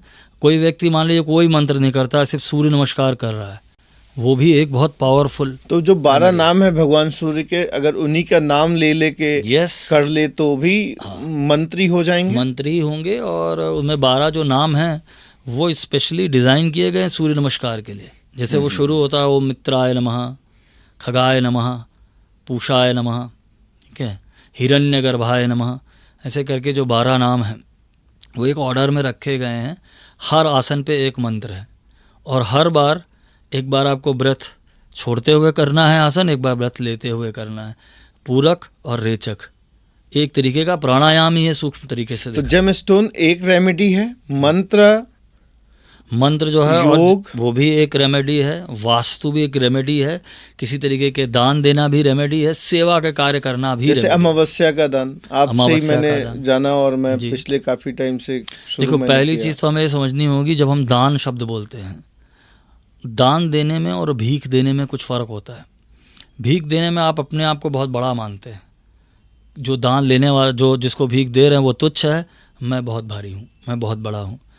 और दान देने में होता है मैं स्वयं तुच्छ हूँ, जिसने मेरे से लिया वही भगवान है। इस मानसिकता से जो इंटेंट है वो बहुत महत्वपूर्ण है। चाहे वो नमो नारायण बोल के, आप नमो नारायण बोल के, इसीलिए उसको हम लोगों ने एक शब्द दिया नारायण सेवा। तो सर, जैसा कि हम लोग बातचीत कर रहे हैं, तो एस्ट्रोलॉजी, ज्योतिष विज्ञान पूर्ण रूप से विज्ञान है? डेफिनेटली। ज्योतिष में कोई व्यक्ति, जैसे आप देखते हैं कि आज के डेट में जो लोग एक स्टीरियोटिपिकल नोशन जो दिमाग में है कि कोई पंडित जी आएंगे टीका लगा के, कुछ टिपिकल उनकी अटायर होगी, उससे हम आप उसको ज्योतिषी समझेंगे, पर यह ऐसा है नहीं। कोई ये व्यक्ति नहीं कह सकता मैं ज्योतिष कर रहा हूँ तो उसके अंदर ज्योमेट्री यूज़ नहीं होगी। ज्योमेट्री भी यूज़ होगी, जो यंत्र हैं सारे उसके पीछे एक सेक्रेट ज्योमेट्री है। उसी तरीके से फिज़िक्स भी यूज़ होगी, केमिस्ट्री भी यूज़ होगी। तो जैसे एक बड़े फेमस एस्ट्रोलॉजर हैं के.एन. राव साहब, वो ये कहते हैं astrology is a science of all sciences. तो यहाँ पे सारा साइंस यूज़ हो जाएगा। तो इसमें ज़्यादातर आप देखेंगे जो अच्छे ज्योतिषी हैं सबका ज़्यादातर बैकग्राउंड साइंस का है, टेक्निकल बैकग्राउंड से, IIT से, IIT के लोग हैं। ब्रेन शार्प होना चाहिए, तभी तो कैलकुलेशन गणनाएं कर सकें। एनालिटिकल ब्रेन हो तो ज्योतिष जो है विज्ञान ही है। और ये कोई ऐसा कोई रॉकेट साइंस नहीं है या कोई सुपरस्टिशन नहीं है, ये पैटर्न को रीड करना है। इसमें मैथमेटिक्स है, इसके अंदर ज्योमेट्री भी है। तो यहाँ पे जिसको ज्योमेट्री का ज्ञान ही नहीं है, तो जैसे इसमें एक चीज़ होती है, जैसे बहुत से ज्योतिषी बोलते हैं मंगल दोष है या काल सर्प योग है, ऐसी भी चीज़ें गणनाओं से ही जानी जाती हैं।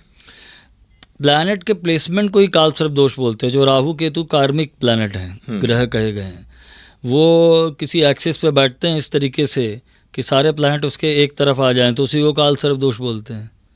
तो उसका अगर आप परिणाम देखें तो जो देखने में आता है कि व्यक्ति की जो ग्रोथ होती है वो लॉप साइडेड होती है, एक तरफ खाली रहेगी और दूसरी तरफ बहुत ज़्यादा ग्रोथ हो रही है।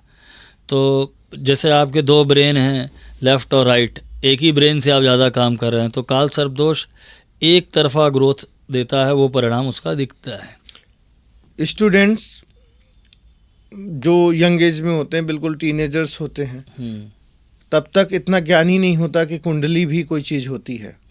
अगर यंग एज में लोगों को या उनके गार्जियन को ये पता हो कि हम अपने बच्चे को किस डायरेक्शन में भेज सकते हैं, या उसका इंटरेस्ट किस चीज़ में हो सकता है, या वो एग्ज़ाम में किस तरीके से बेटर हो सकता है, कि ये भी चीज़ें कुंडली बता सकती है। डेफिनेटली आपका जो स्वभाव है, आपका जो एप्टीट्यूड है, वो ज्योतिष से एकदम स्पष्ट। कोई अच्छा ज्योतिषी हो तो जिस बीमारी को देखने में, डायग्नोस करने में आपको 1 हफ्ता लग जाएगा, वो ये 5 मिनट में आपको बता देगा किधर प्रॉब्लम आ सकती है।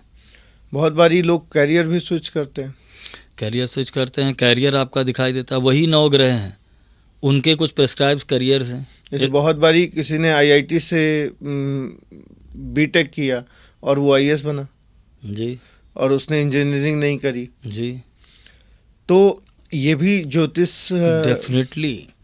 जैसे कोई व्यक्ति यहाँ पे क्या है कि जैसे मान लीजिए जो शास्त्र लिखे गए उस समय सॉफ्टवेयर इंजीनियर जैसी कोई चीज़ तो थी नहीं, लेकिन अभी ज्योतिषी कैसे बता देगा कि वो सॉफ्टवेयर इंजीनियर में जाएगा। तो जो चीज़ें उस समय थी, जैसे मान लीजिए पुराने ज़माने में कोई भी चार्टर्ड अकाउंटेंट नहीं होते थे, नहीं, आज होते हैं। तो लेकिन चार्टर्ड अकाउंटेंट नहीं थे उस समय भी कोई ना कोई मुनीम जी होते होंगे जो बही खाते लिखते होंगे। वही वो मरकरी से जुड़ेगा, बृहस्पति से जुड़ेगा, उसका प्रोफेशन है। जैसे हम ज्योतिष कर रहे हैं, ज्योतिष में कोई व्यक्ति नॉलेज को शेयर कर रहा है तो he is into profession of sharing knowledge. ये बृहस्पति के कर्म है, ज्ञान देना और ज्ञान अर्जित करना, ये ब्राह्मण के कर्म कहे गए हैं। जो कर्म है बृहस्पति का, नॉलेज शेयरिंग का, तो कोई व्यक्ति या तो टीचर हो जाए, और बृहस्पति को ज्योतिष के अंदर वित्त विभाग से भी जोड़ा गया है, फाइनेंशियल एडवाइज़र हो जाए या फाइनेंशियल सेक्टर से जुड़ जाए, तो ये बृहस्पति है। उसी तरीके से वो जो 9 ग्रह हैं उनके प्रेस्क्राइब्ड प्रोफेशंस हैं, उसमें कौन सा ग्रह आपके प्रोफेशन से जुड़ रहा है वो आपको स्पष्ट दिखेगा। सिर्फ आपको एक डेटा एनालिसिस करने की ज़रूरत है, आपको दिख जाएगा। आप 100 कुंडलियाँ उठा लीजिए चार्टर्ड अकाउंटेंट्स की, उनमें कुछ कॉमन चीज़ें आपको दिखेंगी। तो वो अगर कोई अच्छा एस्ट्रोलॉजर है वो देख के बता देगा कि ये व्यक्ति चार्टर्ड अकाउंटेंट हो सकता है। रिलेशनशिप में कंपैटिबिलिटी आज के समय में एक बहुत बड़ा इशू है। यस, पति पत्नी के रिश्ते बहुत मुश्किलों में चलते हैं जी। जो पहले कुंडली मिलाने का चलन था वो धीमे धीमे समाप्त हुआ, मॉडर्नाइजेशन हावी हुआ। किस हद तक कुंडली रिलेशनशिप में कंपैटिबल है? कुंडली मिलाना भी एक तरीके के स्वभाव को मैच करने का एक प्रयास है। कुंडली जिसे हम मिलाना कहते हैं। तो कोई व्यक्ति की जो कंपैटिबिलिटी होती है वो 3 स्तर पे होती है, शारीरिक, मानसिक और आत्मिक कंपैटिबिलिटी। इसमें सबसे महत्वपूर्ण है मानसिक कंपैटिबिलिटी, जिसे हम बोलते हैं चंद्र राशि मैच में है कि नहीं, जिसको हम भकूट बोलते हैं। तो ज़्यादातर मैंने अपनी रीडिंग्स के अंदर देखा है जो रिलेशनशिप में जो चैलेंज आते हैं वो कॉम्बिनेशन कुंडली में होते ही हैं। लेकिन एक कॉमन चीज़ देखी है कि जो भकूट जिसे आप बोलते हैं, जो राशि की कंपैटिबिलिटी, अगर किसी की राशि एक दूसरे से 6ठी 8वीं है, जिसे हम षडाष्टक योग बोलते हैं, तो उस व्यक्ति के वैचारिक कंपैटिबिलिटी बहुत कम रहती है। और ज़्यादातर प्रॉब्लम कुंडलियों जिनके जीवन में प्रॉब्लम है उनमें एक कॉमन चीज़ दिखती है। जैसे अभी क्या होता है, गुड़ मिला लेते हैं या नाम से कुंडली मिला लेते हैं, कितना सही है? देखिए, हर चीज़ को एक जिस कॉमर्शलाइज जो कर दिया गया है वो सही तो नहीं है। और एक तरीका नहीं है खाली, या तो कोई भी व्यक्ति सॉफ्टवेयर में डाल दे और एक क्राइटेरिया बना हुआ है 36 गुण का, उसमें से 18 पासिंग मार्क है, पर कुंडली तो किसी से भी मैच हो जाएगी। पर जिस व्यक्ति की कुंडली ओवरऑल उसकी जो डेस्टिनी दिखा रही है वो आपके साथ कितना भविष्य के अंदर उन्नति देने वाली है, ये सब भी सारे क्राइटेरिया देखा जाना बहुत ज़रूरी है। कुंडली में जैसे ये बहुत बड़ा मुद्दा है आजकल का यूथ जो तो ये परिवार के भी साथ जो आपका हस्बैंड होगा या आपकी वाइफ होगी उसकी कंपैटिबिलिटी कितनी होगी, ये भी चीज़ दर्शाती है कुंडली। कुंडली के वो जो 12 हाउसेस हैं, 12 हाउसेस, उसके अंदर आपका सब कुछ है। 2nd हाउस आपका परिवार है, 8th हाउस आपके इन लॉज की फैमिली है। उनके रूलिंग प्लैनेट किधर बैठे हैं, कैसे बैठे हैं, यही बताता है आपकी किसी व्यक्ति का अपने इन लॉज की फैमिली के साथ में अटैचमेंट होता है, किसी का डिटैचमेंट होता है, किसी का अपने परिवार से ही डिटैचमेंट होता है। तो उसमें उसके अंदर हर हाउस एक आपके जीवन के सारे जितने भी आप इवेंट कर सकते हैं वही 12 वो 12 हाउसेस के अंदर ही है सब। अभी प्रेम विवाह भी होते हैं जी। तो प्रेम विवाह ज्योतिष गणनाओं के जरिए तो होते नहीं है, केवल आपसी आत्मीयता होती है और प्रेम विवाह हो जाता है। ज्योतिषी भी यही देखने का, जो मैच मेकिंग है वो आपके एफिनिटी फैक्टर को ही देखना है कि आपस में एफिनिटी है या नहीं है। एफिनिटी है उसी को आप बोलते हो प्रेम है। ओके, तो ज्योतिष के अंदर जो भी आप बोल रहे हैं, मैच मेकिंग बोल रहे हैं, वो किसी व्यक्ति का किसी व्यक्ति के लिए अगर एफिनिटी कितनी है, तो जिसमें 2 लोगों में आपस में कोई एफिनिटी है ही नहीं, वो साथ में रहना शुरू कर रहे हैं, तो निश्चित ही वो संबंध ज़्यादा दिन नहीं चलने वाला है। इसको देखा जा सकता है ज्योतिष से, राशियों की कंपैटिबिलिटी के थ्रू आप देख सकते हैं। उसमें जो 8 गुण मैच किए जाते हैं कुंडली के अंदर, वर्ण, वश्य, तारा, ग्रह मैत्री, भकूट और नाड़ी। नाड़ी तो बहुत सुना होगा, लेकिन सबसे महत्वपूर्ण इसमें जैसे जो भकूट दोष है वो आपकी राशि की कंपैटिबिलिटी है। और ये जितने भी 8 गुण हैं उनमें सबसे ज़्यादा महत्व जो है नक्षत्रों पे ही सारा बेस्ड है। सोशल मीडिया हो या वास्तविक जीवन में जो फेम हो, नाम हो, जी, जैसे अमिताभ बच्चन साहब हैं या आज के समय में Narendra Modi ji most popular leader हैं, वर्ल्ड लीडर, कोई भी चीज़ डालते हैं, कुछ भी डालते हैं, वो विद इन मिनट पूरी दुनिया में सर्कुलेट होता है। तो ये भी क्या फेम मिलना भी ज्योतिष विद्या का ही या डेफिनेटली फेम को ऐसे तो हम अगर किसी उसका कारक ग्रह जो है वो सूर्य है कि आपको कितना यश मिलेगा आपके जीवन के अंदर, ये सूर्य की स्थिति से पता चलता है। और दूसरा कुंडली के अंदर सबसे महत्वपूर्ण है आप अपने प्रारब्ध से क्या लेकर के आए हैं। तो जो पंचम भाव होता है वो नेचुरल ज़ोडियाक में सूर्य ही उसे रूल करता है काल पुरुष की कुंडली में। तो जो 5th हाउस है वो फेम का है और सूर्य उसके लिए रिस्पॉन्सिबल है। तो आप अपने प्रारब्ध से क्या लेकर के आए हैं वही आपको भविष्य के अंदर आपके फेम या यश प्राप्ति के लिए रिस्पॉन्सिबल हाउस होता है। वो आप देख सकते हैं कुंडली से, देख सकते हैं। जैसे सपोज मेरी कुंडली है तो क्या मैं अपनी हिडन पावर को अपनी कुंडली से जान सकता हूँ? डेफिनेटली जान सकते हैं आप। प्रत्येक व्यक्ति जान सकता है। मैंने जैसा पहले कहा कि एक तरीके की स्वॉट एनालिसिस है, strength, weakness, threat and opportunity. Horoscope को देख के आप उसे जान सकते हैं। स्ट्रेंथ को और ज़्यादा स्ट्रेंथन किया जा सकता Yes, है, वही weakness लॉ को ऑफ improve अट्रैक्शन, किया जा सकता है, what you focus that grows, opportunity जानी जा सकती है, यस यस थ्रेट्स को कम किया जा सकता है। जी। तो आपके अनुसार कुंडली एक तरीके का इंसान के लिए मैप है, रोड मैप है, उसके अकॉर्डिंग अगर चलेगा तो निश्चित तौर पे उसकी लाइफ में जो भी चीज़ें घटित होंगी वो अच्छी घटित डेफिनेटली होंगी। डेफिनेटली। जैसा कि हम लोग बातचीत कर रहे हैं और हम लोगों ने कुंडली या हम ज्योतिष ज्ञान बोलते ही हैं, ये पूर्ण रूप से विज्ञान ही है, आज के समय में नहीं है, प्राचीनतम विज्ञान है। क्या हम कुछ महापुरुषों की कुंडली जैसे स्वामी विवेकानंद जी या हम कहें कि प्रसिद्ध कोई नेता या कलाम साहब या स्पोर्ट्स में सचिन तेंदुलकर, विराट कोहली जैसे लोगों की कुंडली को हम एक एग्जाम्पल के तौर पे क्या कुछ उससे ले सकते हैं कि क्या उनकी लाइफ में ऐसा रहा? वर्तमान में नरेंद्र मोदी, क्या उनकी कुंडली में ऐसा खास रहा जो वो इतने पॉपुलर, इतने सक्सेसफुल हुए? डेफिनेटली। ये सिर्फ इसीलिए मैं कहता हूँ ज्योतिष एक तरीके की डेटा एनालिसिस है। जो स्टैटिस्टिकल डेटा आपने कलेक्ट किया 100 बड़े पॉपुलर लीडर का, उनमें आपको कुछ कॉमन नक्षत्र दिख सकते हैं, कुछ कॉमन राशियाँ दिख सकती हैं। तो उसी तरीके से कुछ नक्षत्र हैं जिनको विशेष, और उन नक्षत्रों की डिग्रीज।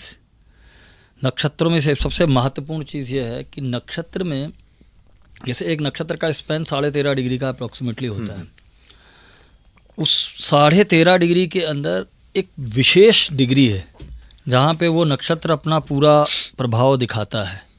जैसे मान लीजिए हस्त नक्षत्र है, हस्त नक्षत्र अगर एग्जैक्टली 16 डिग्री के आसपास में है, 16 डिग्री पे कन्या राशि में है कोई ग्रह, 16 या 17 डिग्री के आसपास है, तो उसकी योग तारा डिग्री है। अगर कोई भी प्लैनेट इस पर्टिकुलर डिग्री पे होगा तो उसका विशेष प्रभाव दिखेगा। सचिन तेंदुलकर, जो भी एल्बर्ट आइंस्टीन, इनमें आपको कुछ चीज़ें जो बड़ी सूक्ष्म बता रहा हूँ मैं आपको।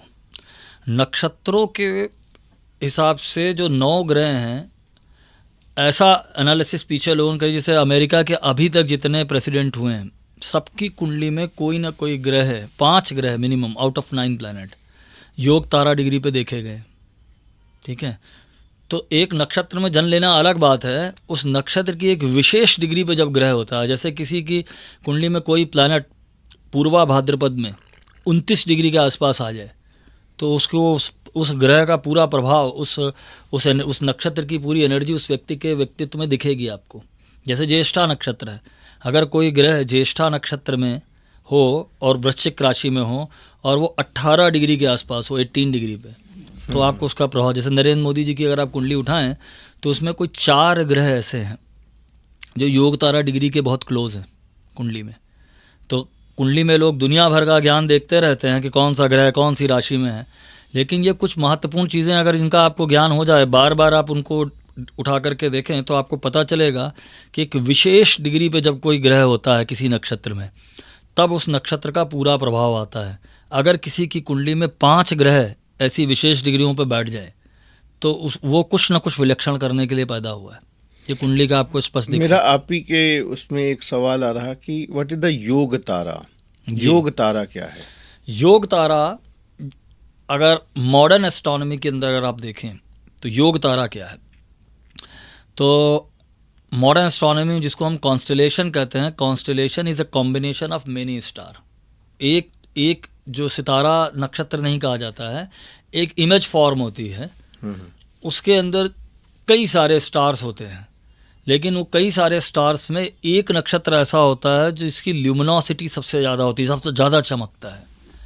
वो उसको हम बोले एंकर स्टार बोले या योग तारा बोले। तो जब कोई प्लैनेट ट्रांजिट करता है, स्पेशली जो फ्रेम के पीछे हैं वो, तो चंद्रमा जब उस डिग्री पे आता है, जब उस योग तारा के सबसे निकट होता है, तब उस नक्षत्र का प्रभाव आता है। जैसे ज्येष्ठा नक्षत्र का जो योग तारा है वो एंटेरिस है, योग तारा। उसी तरीके से जैसे रोहिणी नक्षत्र का जो योग तारा है, जो उसका मेन स्टार है, वो एल्डेब्रान है, ठीक है। इसी तरीके से जैसे स्वाति का जो योग तारा है, जो नक्षत्र है, वो स्पाइका है, ठीक है। तो उसकी एक विशेष डिग्री है स्वाति नक्षत्र में। तो जो उनकी शक्तियाँ की, जैसे स्वाति नक्षत्र की शक्ति कही है प्रध्वंस शक्ति, पावर टू डिस्पर्स, किसी चीज़ को फैला देने की, ठीक है। तो वो आपको प्रभाव उसमें दिखेगा। कोई ऐसा व्यक्ति जो स्वाति नक्षत्र में जिसका जन्म हुआ हो? अमिताभ बच्चन स्वाति नक्षत्र में जन्मे। अच्छा, ठीक है। स्वाति नक्षत्र के अंदर, स्वाति वो नक्षत्र तो जिस चीज़ को छू लेते हैं वो फैल जाती है। कितनी चीज़ें वायरल हुई हैं उनकी, ठीक है। तो स्वाति नक्षत्र जो है ये टिपिकली कुछ ऐसे विशेष नक्षत्र हैं, आप देखेंगे जो फिल्म इंडस्ट्री के अंदर होना मैंडेटरी है। अगर वो नहीं है तो आप फिल्म स्टार नहीं हो सकते। अच्छा, जैसे मैं बोलूँ, एक नक्षत्र है स्वाति, दूसरा नक्षत्र है रोहिणी। आप उठा के देखिए, जितने भी बड़े सुपरस्टार देखेंगे उसकी कुंडली में दिखेगा आपको। तीसरा नक्षत्र है सतभिषा। ये तीनों नक्षत्र जो मैं आपको बोल रहा हूँ, रोहिणी, स्वाति, सतभिषा, ये आपको दिखाई देंगे। शाहरुख खान की कुंडली में राहु जो है रोहिणी में है, अमिताभ बच्चन का शनि जो है रोहिणी में है, ठीक है। उसी तरीके से उनकी लग्न की डिग्री जो है सतभिषा नक्षत्र में है। चित्रा नक्षत्र आपको दिखेगा फिल्म स्टार की कुंडली में। तो एक टिपिकल कुछ नक्षत्र हैं जो कॉमन है। अगर आप इनको इसकी डेटा एनालिस्टिक से कर लें, कुंडलियों को इकट्ठा करें, तो आपको बार बार इन नक्षत्रों का रिपीटिशन दिखाई देगा उन लोगों के जीवन में।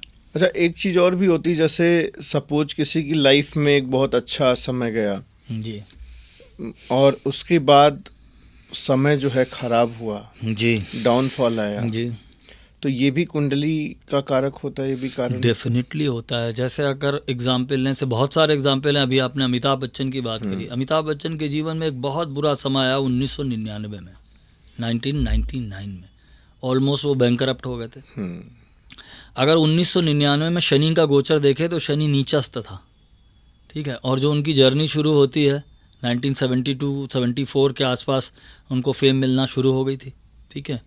तो जो शनि का जो गोचर है, ट्रांजिट है वो, और महादशा क्या चल रही है। जैसे अभी आने वाले टाइम में शनि वापस, मैं ये कभी बोल सकता हूँ सिर्फ डेटा एनालिसिस के हिसाब से, जो 1999 में उनके साथ हुआ वो वापस रिपीट 2027 से 28 और 29 के बीच में दिख सकता है, क्योंकि शनि उस समय भी नीचस्थ था कुंडली में उनके, जब उनके लाइफ में इतना प्रॉब्लम्स आई। तो उसी तरीके से शनि वापस नीच का होगा, मेष राशि में शनि ट्रांजिट करेगा। तो वो अभी मीन राशि में शनि ट्रांजिट कर रहा है, ठीक 2.5 साल बाद 2027 के मध्य में शनि जब मेष राशि में जाएगा तो डेफिनेटली उनके ऊपर कुछ ना कुछ प्रभाव पड़ेगा। आज एक पैटर्न है ये सिर्फ। जैसे अमित शाह साहब जी, अमित शाह की जो कुंडली बनाते हैं, कन्या लग्न की कुंडली है, मेष राशि है, भरणी नक्षत्र और दशम भाव में राहु है। ये कुंडली उनकी प्रचलित कुंडली है।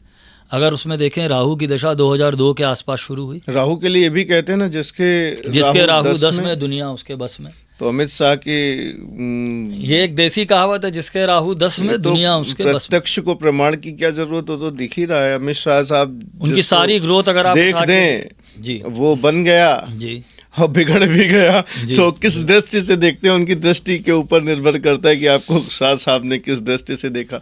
शाह साहब मुझ पे भी अपनी दृष्टि अच्छी वाली डालें तो डेफिनेटली राहु की दशा उनके ऊपर शुरू होती है 2002 में, और 2002 से टिल डेट तक देखें 18 साल की जो दशा रही, तो सारी ग्रोथ तो राहु की दशा में हुई, 10th हाउस में अच्छा, राहु। एक बड़ा अच्छा इंसिडेंस मुझे याद आ रहा है कि क्योंकि सोशल मीडिया पे बहुत वायरल होता है, तो अमित शाह साहब को तड़ीपार किया गया। जी पी चिदम्बरम वित्त मंत्री थे, जी। फिर अमित शाह बने home minister. Home minister, P Chidambaram home minister थे। फिर उस समय कोई व्यक्ति ये सोच भी नहीं सकता था कि जिस समय अमित शाह को गुजरात से उनको तड़ी पार कर दिया गया, तो गुजरात नहीं आ सकते थे, जेल भी गए, ठीक है, वो सारे एक केसेस कॉलर पकड़ के जेल के अंदर वो बहुत सोशल मीडिया उनका पे मतलब डिसरिस्पेक्टफुली सब हुआ। उस समय कोई व्यक्ति क्या कल्पना कर सकता था कि एक समय ऐसा आएगा कि ये बंदा जब अमित शाह जो है खुद होम मिनिस्टर बनेंगे और पी चिदम्बर जेल जाएंगे। यही है ज्योतिष, समय है। मतलब समय जो है वो पलटता है। आज डेफिनेटली अगर कोई राजा है तो कल वो रंक हो सकता है, अगर कोई रंक है तो वो राजा हो सकता है। सब समय की ही एनालिसिस ज्योतिष है। एक बड़ा प्रश्न मेरे दिमाग में आ रहा है, एक जो बोलते हैं नवतारा सिस्टम, जी, तो इसको भी मैं चाहूँगा कि थोड़ा सा आप एक्सप्लेन करें कि नवतारा सिस्टम क्या है। अगर आप ठीक से देखें ज्योतिष में, तो जो पूरी पराशरी ज्योतिष है वो नक्षत्र पे बेस्ड है, और नवतारा सिस्टम का संबंध जो है नक्षत्रों से है। नवतारा सिस्टम जैसे नाम से आपको पता है, नवतारा 9 तरीके के नक्षत्र माने गए हैं, ठीक है। तो जैसे पहला है जन्म नक्षत्र, दूसरा है संपत नक्षत्र, तीसरा है विपत नक्षत्र, चौथा है क्षेम नक्षत्र, पांचवां प्रत्यारी, छठा साधक, सातवां वध, आठवां नक्षत्र है मित्र, और नवा नक्षत्र है अति मित्र। तो ये पैटर्न है। तो जो 27 नक्षत्र हैं उनसे आपके जन्म नक्षत्र से जो नक्षत्र सीक्वेंस में आएगा, वो जिस नंबर पे आ रहा है उसका आपको निश्चित वैसा ही प्रभाव दिखेगा। जैसे मान लीजिए आपका जन्म अनुराधा में हुआ है, अनुराधा से ठीक पहले जो नक्षत्र आता है वो विशाखा है। विशाखा नक्षत्र आपके लिए अति मित्र है, और अनुराधा नक्षत्र के ठीक अगला नक्षत्र जो आता है वो ज्येष्ठा नक्षत्र है, जो आपके लिए संपत नक्षत्र, दोनों शुभ हैं आपके लिए, दोनों ही वृश्चिक राशि में है। और अगर इसको ऐसे समझना हो कि कहाँ पे दिखता है इसका रिफ्लेक्शन, जैसे मैं आपको एग्जांपल, 2 बड़े अवतार है राम और कृष्ण। कृष्ण भगवान का जन्म रोहिणी नक्षत्र में हुआ और राम भगवान का जन्म पुनर्वसु में हुआ। अगर आप देखें उनकी जो शक्ति जब उन्होंने भगवान ने अपनी कहीं पे भी दिखाई है, भगवान कृष्ण, तो सबसे बड़ी जो उनके पास में वेपन है वो सुदर्शन चक्र है, और जब भी राम भगवान की बात आती तो उनके हाथ में धनुष और बाण है, ठीक है। तो अगर आप देखें तो रोहिणी नक्षत्र से ठीक 27वां नक्षत्र जो होता है वो कृतिका नक्षत्र होता है। कृतिका वो नक्षत्र है जो काटने वाला नक्षत्र है, ब्लेड जैसा शार्प, तो उनके हाथ में सुदर्शन चक्र दिखता है। राम भगवान का जन्म पुनर्वसु में हुआ है, पुनर्वसु से ठीक 27वां नक्षत्र आर्द्रा होता है। आर्द्रा नक्षत्र को कहा जाता है मॉडर्न एस्ट्रोनॉमी में हंटर्स स्टार, आर्द्रा नक्षत्र, और उसका जो सिंबल बनता है वो बो एंड एरो लेके, जैसे कोई व्यक्ति हंट कर रहा है, तो राम भगवान के हाथ में क्या है, धनुष और बाण ही है, ठीक है। शिकारियों का नक्षत्र है।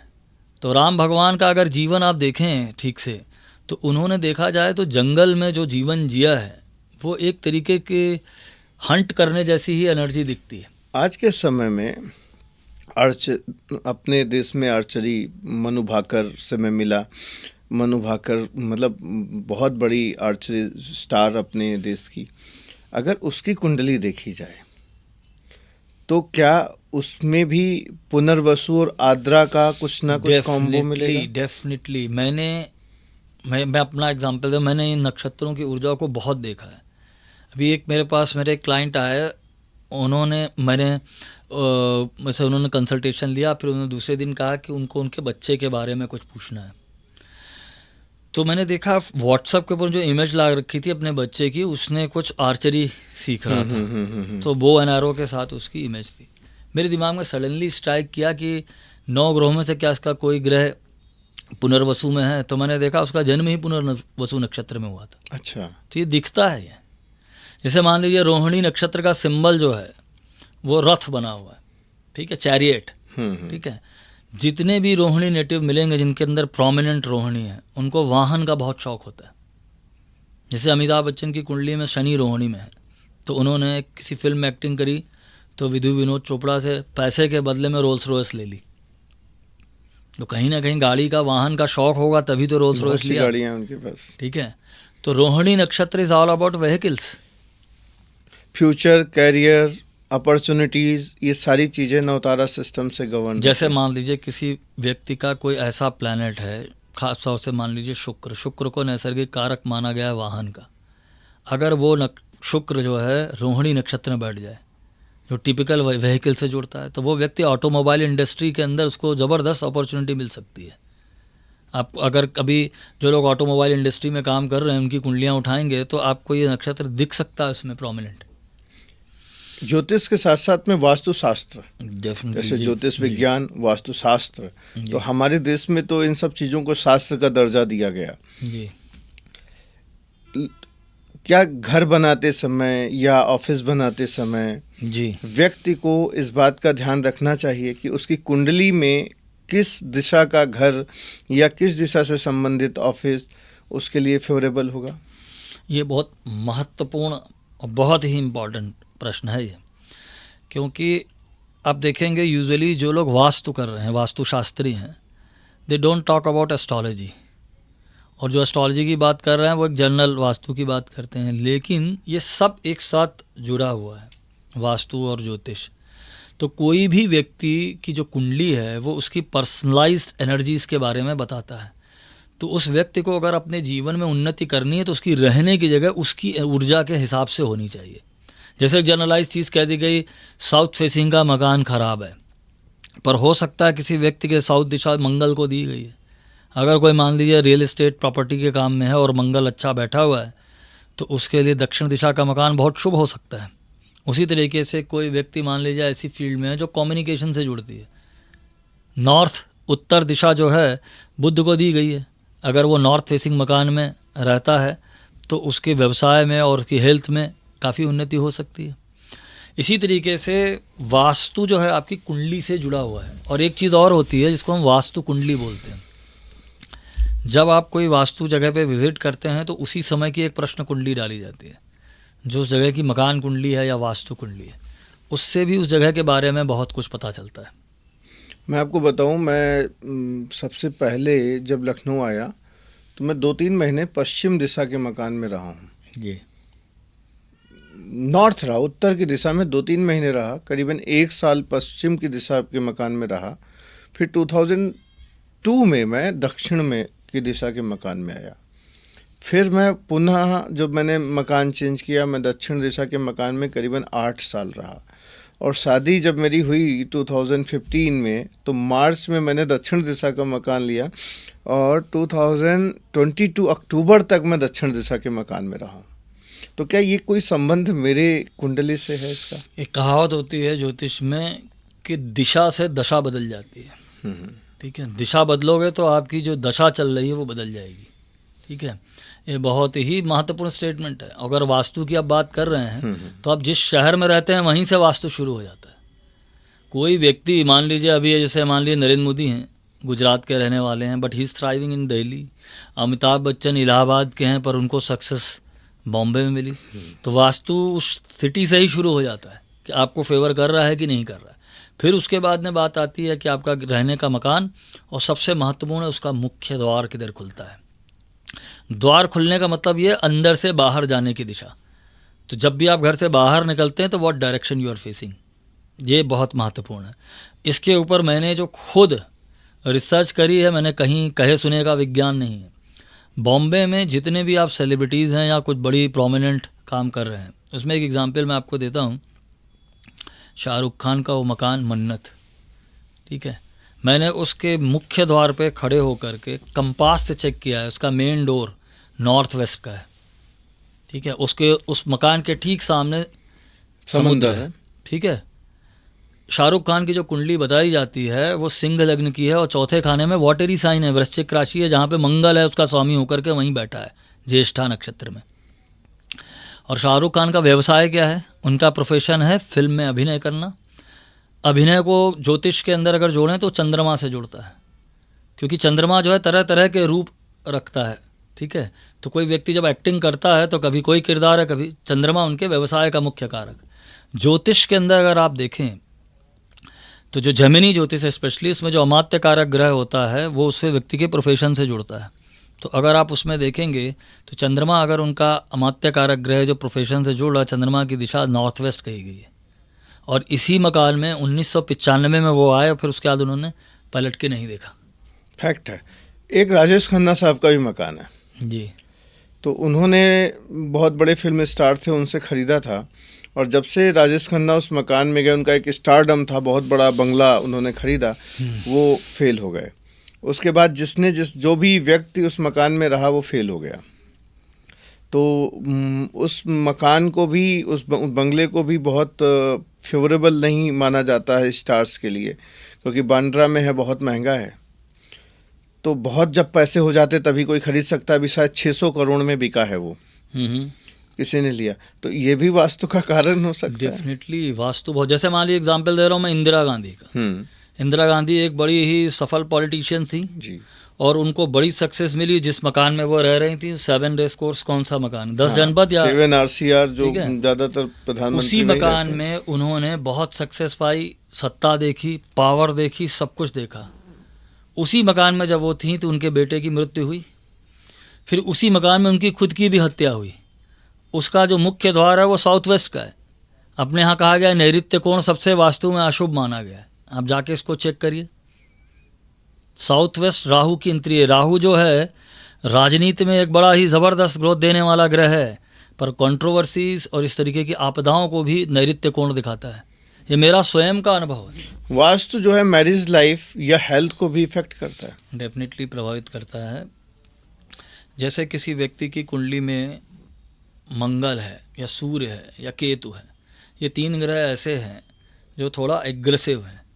ज्योतिष के अंदर सप्तम भाव में सूर्य और केतु को और मंगल को वैवाहिक जीवन के लिए अच्छा नहीं मानते। अगर कोई व्यक्ति ऐसे मकान में रहने चले जाए जिसकी कुंडली में ये मारक हैं ग्रह, जैसे मंगल की दिशा दक्षिण है और दक्षिण फेसिंग मकान में वो चला जाए, तो निश्चित ही उसके वैवाहिक जीवन में बहुत प्रॉब्लम आ सकती है, ठीक है। उसी तरीके से अगर किसी की कुंडली के अंदर केतु किसी प्लैनेट को डिस्टर्ब कर रहा है तो एक पैटर्न की तरीके आपको दिखाई देगा। जैसे मान लीजिए किसी का बुध केतु के साथ कंजंक्ट है, मंगल केतु के साथ में है, वो खरा एफ्लिक्टेड है, तो आप देखेंगे वो जो उस ग्रह की दिशा कही गई है उस दिशा में ही आपको कुछ ना कुछ डिफॉर्मिटी दिखेगी। कोना कोई कटा होगा या कोई ऐसी प्रॉब्लम होगी, उसी दिशा कितने भी वो मकान बदले। जैसे किसी व्यक्ति की मंगल प्रॉब्लम दे रहा है कुंडली के अंदर, तो मंगल जैसे वास्तु के अंदर सारे ग्रहों से जो आपकी जो घर की जो पूरा एनवायरनमेंट है, जैसे किचन को मंगल से जोड़ा गया है जो अग्नि तत्व है, आपका जो बेडरूम है वो शुक्र से जुड़ रहा है, शनि को टॉयलेट से देखा जाता है, ऐसे माना गया है। तो आप देखेंगे कि अगर आपकी कुंडली के अंदर मंगल खराब स्थिति में है तो आपको हमेशा कितने भी आप मकान लो, किचन हमेशा वैसा ही मकान मिलेगा जिसमें किचन गलत दिशा पे होगा। तो जो कुंडली का एक पैटर्न है वो आपको, अभी मेरे एक जानने वाले आर्किटेक्ट हैं, मैंने आपका रेफरेंस उनको दिया जी, तो आपको मैंने शायद बताया भी, आपको तो बात ही नहीं हुई, उनको मैंने बताया नहीं कुछ भी, तो मुझे बता रही थी कि उन्होंने, मैंने कहा बात हुई, बोले हाँ बात हुई, तो उन्हें क्या बताया, तो कहने लगी कि मुझे बताया कि मेरे घर में जो वॉशरूम है वो गलत जगह है। तो मैंने कहा आप तो खुद आर्किटेक्ट हैं, आपके घर में कैसे गलत है?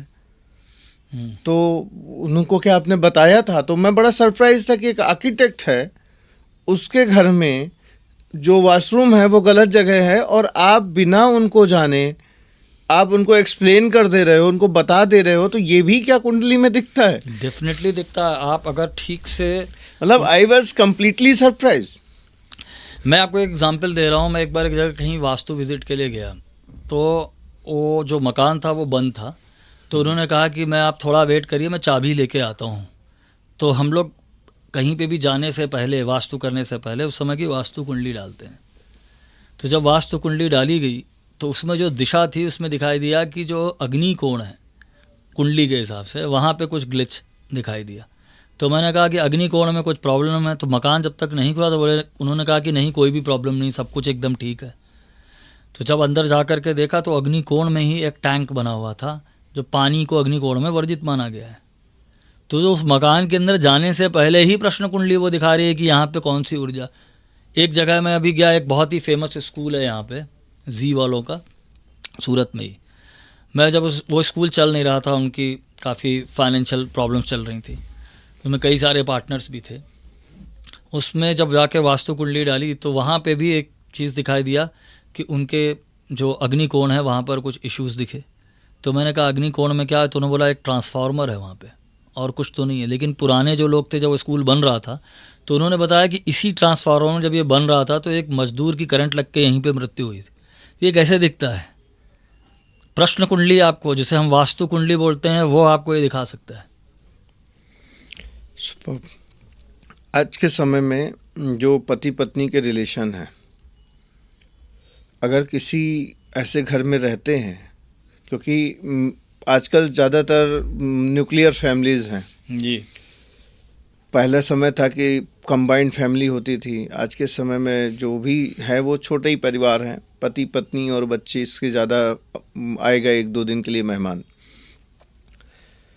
तो वास्तु में क्या पति पत्नी के रिलेशन भी इफेक्टेड होते हैं? डेफिनेटली होते हैं। पहले तो बिल्कुल बेसिक से चीज़ों को अगर समझें तो समझ में आ जाएगा। ज्योतिष के अंदर वही 9 ग्रह हैं। कुछ ग्रह संबंधों को बनाने के हैं, कुछ ग्रह संबंधों को तोड़ने के हैं। जैसे खास तौर से केतु को कहा गया ग्रह डिटैचमेंट का है। सूर्य एक बहुत अच्छा ग्रह नहीं है संबंधों के लिए। संबंध बनाने वाले ग्रहों में चंद्रमा और शुक्र विशेष हैं। अगर किसी की कुंडली में ये 2 ग्रह पीड़ित हैं और वो किसी ऐसे मकान में चला जाए जहाँ पे इन ग्रहों की ऊर्जा डिस्टर्ब है, तो वहाँ संबंध डेफिनेटली आपके ख़राब होने वाले हैं। जैसे चंद्रमा की दिशा जो है नॉर्थ वेस्ट कही गई है, उसी तरीके से मंगल की दिशा दक्षिण है, सूर्य की दिशा पूर्व है। उसके अंदर भी बहुत सारे देवता माने गए हैं। तो उनमें से आपकी कुंडली में जो ग्रह पीड़ित है और आप उसी मकान में रहने जाएं, जैसे मान लीजिए कि तुला लग्न है, जैसे आपकी कुंडली है, उसमें शुक्र जो है कुंडली के अंदर आपका लिए एक मारक ग्रह होता है ज्योतिष के हिसाब से। शुक्र की दिशा साउथ वेस्ट कही गई है, ठीक है, सॉरी साउथ ईस्ट कही गई है। अगर आपका ऐसे मकान में आप चले जाएं जहाँ पे साउथ ईस्ट डिस्टर्ब हो, तो आपको संबंधों में बहुत प्रॉब्लम आ सकती है, ठीक है। तो कुंडली में जो 7th हाउस होता है वो रिलेशनशिप का होता है और उसका नैसर्गिक कारक कौन है? शुक्र है। तो जो भी व्यक्ति जहाँ जैसे एनवायरनमेंट में रहता है उसका उसके मस्तिष्क पे, उसकी साइकोलॉजी पे बहुत प्रभाव पड़ता है। ज्योतिष शास्त्र के ऊपर हम लोग बात कर रहे हैं, वास्तु शास्त्र के ऊपर हम लोग बात कर रहे हैं, और निश्चित तौर पे जो बातें आप बोल रहे हैं मैं कोरिलेट कर पा रहा हूँ, मैं महसूस कर पा रहा हूँ, क्योंकि मैं 2006 से आपके साथ जुड़ा हुआ हूँ। आज का जो युवा है निश्चित तौर पे आपसे इंस्पायर होगा, और युवाओं को भ्रमित करने के लिए आज के समय में बहुत सारा इंटरनेट के ऊपर ज्ञान, बहुत सारे उपायाचार्य जिनको आप बोलते हैं ना, उपायाचार्य हैं, ज्योतिषाचार्य नहीं उपायाचार्य हैं, मौजूद हैं, जो बता रहे हैं कि आपको किस समय प्रपोज करना है। कोई लेडी आके कह रही है शुक्र को अच्छा करना है तो शराब पिलाओ अपने दोस्तों को, या अदर तरीके की रेमेडीज़ दिए जा रहे हैं। तो ये जो ऐप हैं या इस तरीके के जो उपायाचार्य हैं आपकी भाषा में, इनके लिए कोई मैसेज, या जो हमारा यूथ आपको सुनेगा, जो लोग आपको सुनेंगे, उनको कोई मैसेज देना चाहेंगे? मैसेज यही है, जिस समय में इस कंटेम्परेरी टाइम में जहाँ हम लोग हैं, इस समय जो एनर्जी एकदम राइज पे दिखती है वो राहु की एनर्जी है। जितना भी मॉडर्न गैजेट है ज्योतिष में, उसको मोबाइल, इंटरनेट सब उससे जुड़ता है। राहु को ज्योतिष में एक ऐसा ग्रह माना गया है जो भ्रम का कारक है। इतनी सारी इन्फॉर्मेशन है पर उसके अंदर ये पता नहीं है कि सत्य क्या है। तो सत्य जो है कोई व्यक्ति आपको दे नहीं सकता है। तो मैं हमेशा यही कहता हूँ, अपना सत्य स्वयं देखो। और ये जो इजी एक्सेस है कि आपने मोबाइल उठाया और कोई ज्ञान मिल रहा है, वो आपके कोई काम आने वाला नहीं है। हर व्यक्ति को अपना सत्य ढूंढना पड़ता है और उसके लिए थोड़ा प्रयास और थोड़ा संघर्ष के बाद ही वो चीज़ें मिल सकती हैं जो आप मोबाइल में देख रहे हैं, ऐप में देख रहे हैं। ये इतना इजी है नहीं। एक चीज़ मेरा लास्ट आपसे क्वेश्चन है आज की इस शाम का। जी। जैसे सपोज कोई अपने बच्चे को दुनिया में लाने के प्रोसेस में है, तो पुराने समय में ये भी कहा जाता था गर्भ धारण जो संस्कार होता था, और उसके साथ साथ में जो ज्योतिष का ये भी क्या कोई एक विज्ञान है कि किस पर स्थिति में गर्भ धारण करना चाहिए? इस पे बहुत सारे प्रयोग हुए हैं अपनी इस वैदिक परंपरा में, बहुत सारे मतलब पौराणिक कथाओं में। जैसे कुंती के वो जो 5 पुत्र हैं, वो किसी एक विशेष ग्रह को, उसकी ऊर्जा को बताते हैं। जैसे कर्ण सूर्य का पुत्र है, और जो अर्जुन है वो इंद्र का है। तो इसके पीछे बहुत सारा ज्ञान है कि जो टाइम कंसेप्शन का है, जिस समय लाइफ शुरू होती है, तो ज्योतिष के अंदर, पराशरी ज्योतिष में एक्चुअली जो बर्थ है, वो जब फीटस वूम में होता है, वहाँ से कुंडली उस समय की स्थिति को माना जाता है। उसको जन्म से पीछे रिवर्स कैलकुलेट करने का फार्मूला भी है, पराशर ऋषि ने बृहत पराशर, होराशाह तो सब में बताया है। तो एक्चुअल जो किसी व्यक्ति का जन्म होता है वो इंसेप्शन की डेट है, और दूसरा जन्म होता है जब वो मदर के पेट से बाहर आता है चाइल्ड, जब उसकी ओमनिकल काट के उसको एक अलग सेपरेट आइडेंटिटी मिलती है। तो इन सब के अंदर जो उस समय होराइजन के ऊपर प्लैनेट की सिचुएशन थी, वो जो क्षण था, वो क्षण बहुत महत्वपूर्ण है। जैसे आपने कहा कि जब वो गर्भ से बाहर आता है, तो क्या पुराने समय में तो नेचुरल डिलीवरीज होती थी, आज के समय में तो डॉक्टर समय देता है और बच्चा गर्भ से बाहर आ जाता है। तो ये जो नेचुरल प्रोसेस था और जो आर्टिफिशियल प्रोसेस है, इससे भी क्या कोई मैटर होता है? बिल्कुल, ये बहुत बढ़िया। जैसे लोग पूछते रहते हैं, मेरे से भी लोग पूछते हैं कि टाइम बता दीजिए सही, लेकिन जिसने जन्म लेना है ना, उसका जन्म जिस समय इंसेप्शन हुआ, वहीं से वो डेट और टाइम सब फिक्स है। ये सब फ्यूटाइल प्रैक्टिस है। जिसने जिस समय आना है, बहुत से लोगों को सब कुछ बताने के बाद भी वो ऐसे गलत समय पे जन्म होता है कि अरे टाइम ही नहीं दिया डॉक्टर ने, फिर ये हो गया, फिर वो हो गया, तो वो प्री डिसाइडेड है। मैं आपको एक एग्जांपल देता हूँ, मेरी लाइफ का एक पर्सनल एग्जांपल है। किसी ने मेरे से कहा कि आप इसमें एक टाइम बता दीजिए जन्म का, और डॉक्टर ने ऐसा किया है कि 1 हफ्ते में मैक्सिमम जन्म होने वाला है। तो मैंने जब उस कुंडली को देखा तो मुझे किसी तरीके से ऐसा लगा, कुछ में कुंडली में जन्म के समय भी दिखते हैं कि किस दिन डिसाइड होगा, क्योंकि इनमें सारे जो जन्म का समय है उसमें चंद्रमा एक बहुत महत्वपूर्ण है जो रोल प्ले करता है कि किस दिन जन्म होगा। तो उन सबको देखने के बाद में मैंने जब उनको कुछ चीज़ें बताई तो मुझे ऐसा लगा कि ये जन्म अभी नहीं होगा, थोड़ा लेट होगा। तो मैंने कहा कि ये जन्म तो अभी थोड़ा आगे जाएगा। तो उन्होंने डॉक्टर ने तो अभी डेट दे दी है, इसके अलावा तो मतलब कोई पॉसिबिलिटी नहीं है। डॉक्टर कह रहे इससे आगे 1 हफ्ते के आगे तो जा ही नहीं सकते, इसी के अंदर ही जन्म होगा। वो करते करते करते पूरा महीना बीत गया, ठीक है।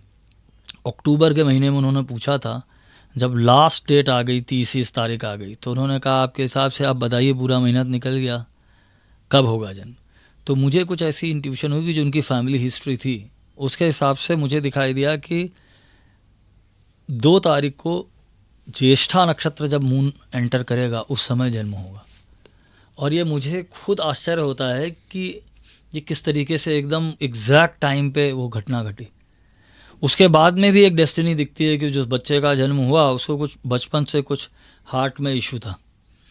तो उसके बाद में वो जो उनका कि क्या इसकी रेमेडी है, तो मैंने कहा कि आप नारायण कवच का पाठ करें। तो ये सब डेस्टिन्ड था कि उनको ये बताना और उसका उस समय जन्म होना। तो इसमें मुझे ज़्यादातर ये लगता है जिसने जन्म लेना है वो सब फिक्स है, और वो सब जो लोग टाइम और आगे पीछे कर रहे होते हैं वो सब फ्यूटाइल एक्सरसाइज है।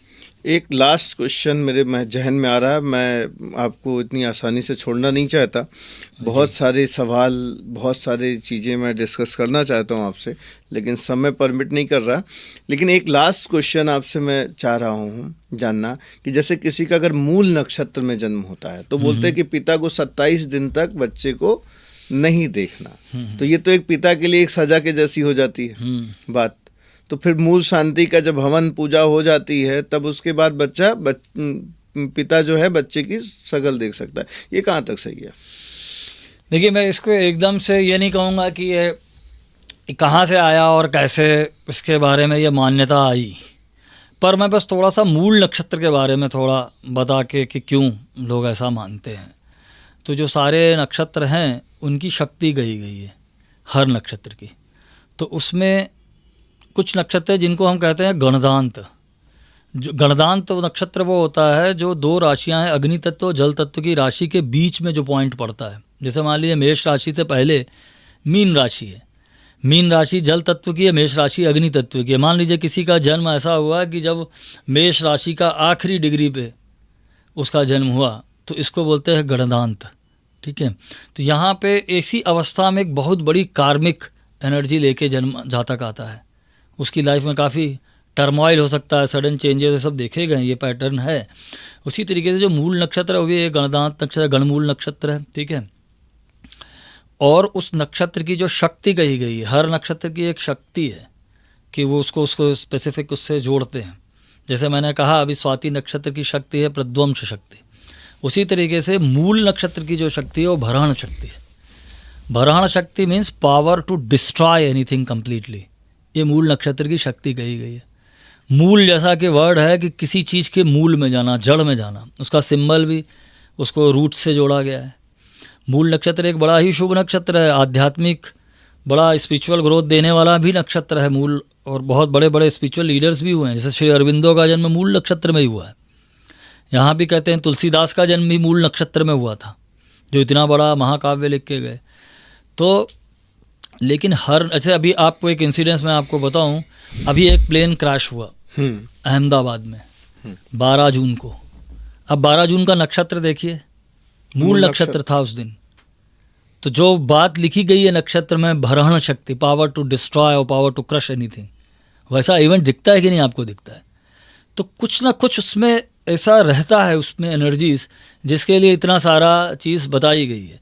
लेकिन ये कितना सत्य है इसके बारे में मैं नहीं बोल पाऊँगा, लेकिन जो नक्षत्रों में, शास्त्रों में जैसा लिखा है उसमें कुछ ना कुछ सत्य पीछे रहता है। बहुत बहुत आपका आभार, धन्यवाद अपना समय देने के लिए। और मुझे उम्मीद है कि आपके इस ज्ञान से लोग अभिभूत होंगे और लोगों को बहुत कुछ सीखने को मिलेगा। एटलीस्ट राइट पाथ मिल सकता है यदि कोई आपको पूरे अच्छे से सुने। ज्योतिष के नाम पे जो भ्रामक प्रचार किया जा रहा है, वास्तु जो शास्त्र, जिसको शास्त्र का दर्जा दिया गया, ज्योतिष को विज्ञान का दर्जा दिया गया, उसको लोग इग्नोर करते हैं। और जो राइट वैदिक कह सकते हैं कि जीवन जीने की जो कला है उसको इग्नोर करते हैं। मुझे लगता है कि लोग बहुत सारे ट्रैक पे आपको सुनने के बाद आएंगे और अपनी लाइफ में ट्रांसफॉर्मेशन लेके आएंगे। थैंक यू सो मच आपका पुष्कर मिश्रा शो पे आने के लिए। धन्यवाद। लास्ट में अगर आप कोई एक मैसेज देना चाहें चलते चलते। बस एक ही मैसेज है जो मैं हमेशा कहता हूँ, ज्योतिष प्रकाश की यात्रा है, प्रकाश का विज्ञान है। अगर आप किसी भी ज्योतिष के क्षेत्र में अगर आ रहे हैं, तो अगर आपको प्रकाश नहीं मिल रहा है तो आप समझिएगा कि आप ज्योतिष नहीं, कुछ और भ्रम में है। तो ज्योतिष या पूरा वैदिक दर्शन प्रकाश की उपासना है, प्रकाश की यात्रा है। तो मैं यही लोगों के लिए मंगल कामना करता हूँ, आप सभी के जीवन में एक ज्योति आए, एक प्रकाश आए और आप प्रकाश के उपासक बने, प्रकाश के यात्री बने। यही मंगल कामना के साथ में इसे बहुत बहुत धन्यवाद आपका।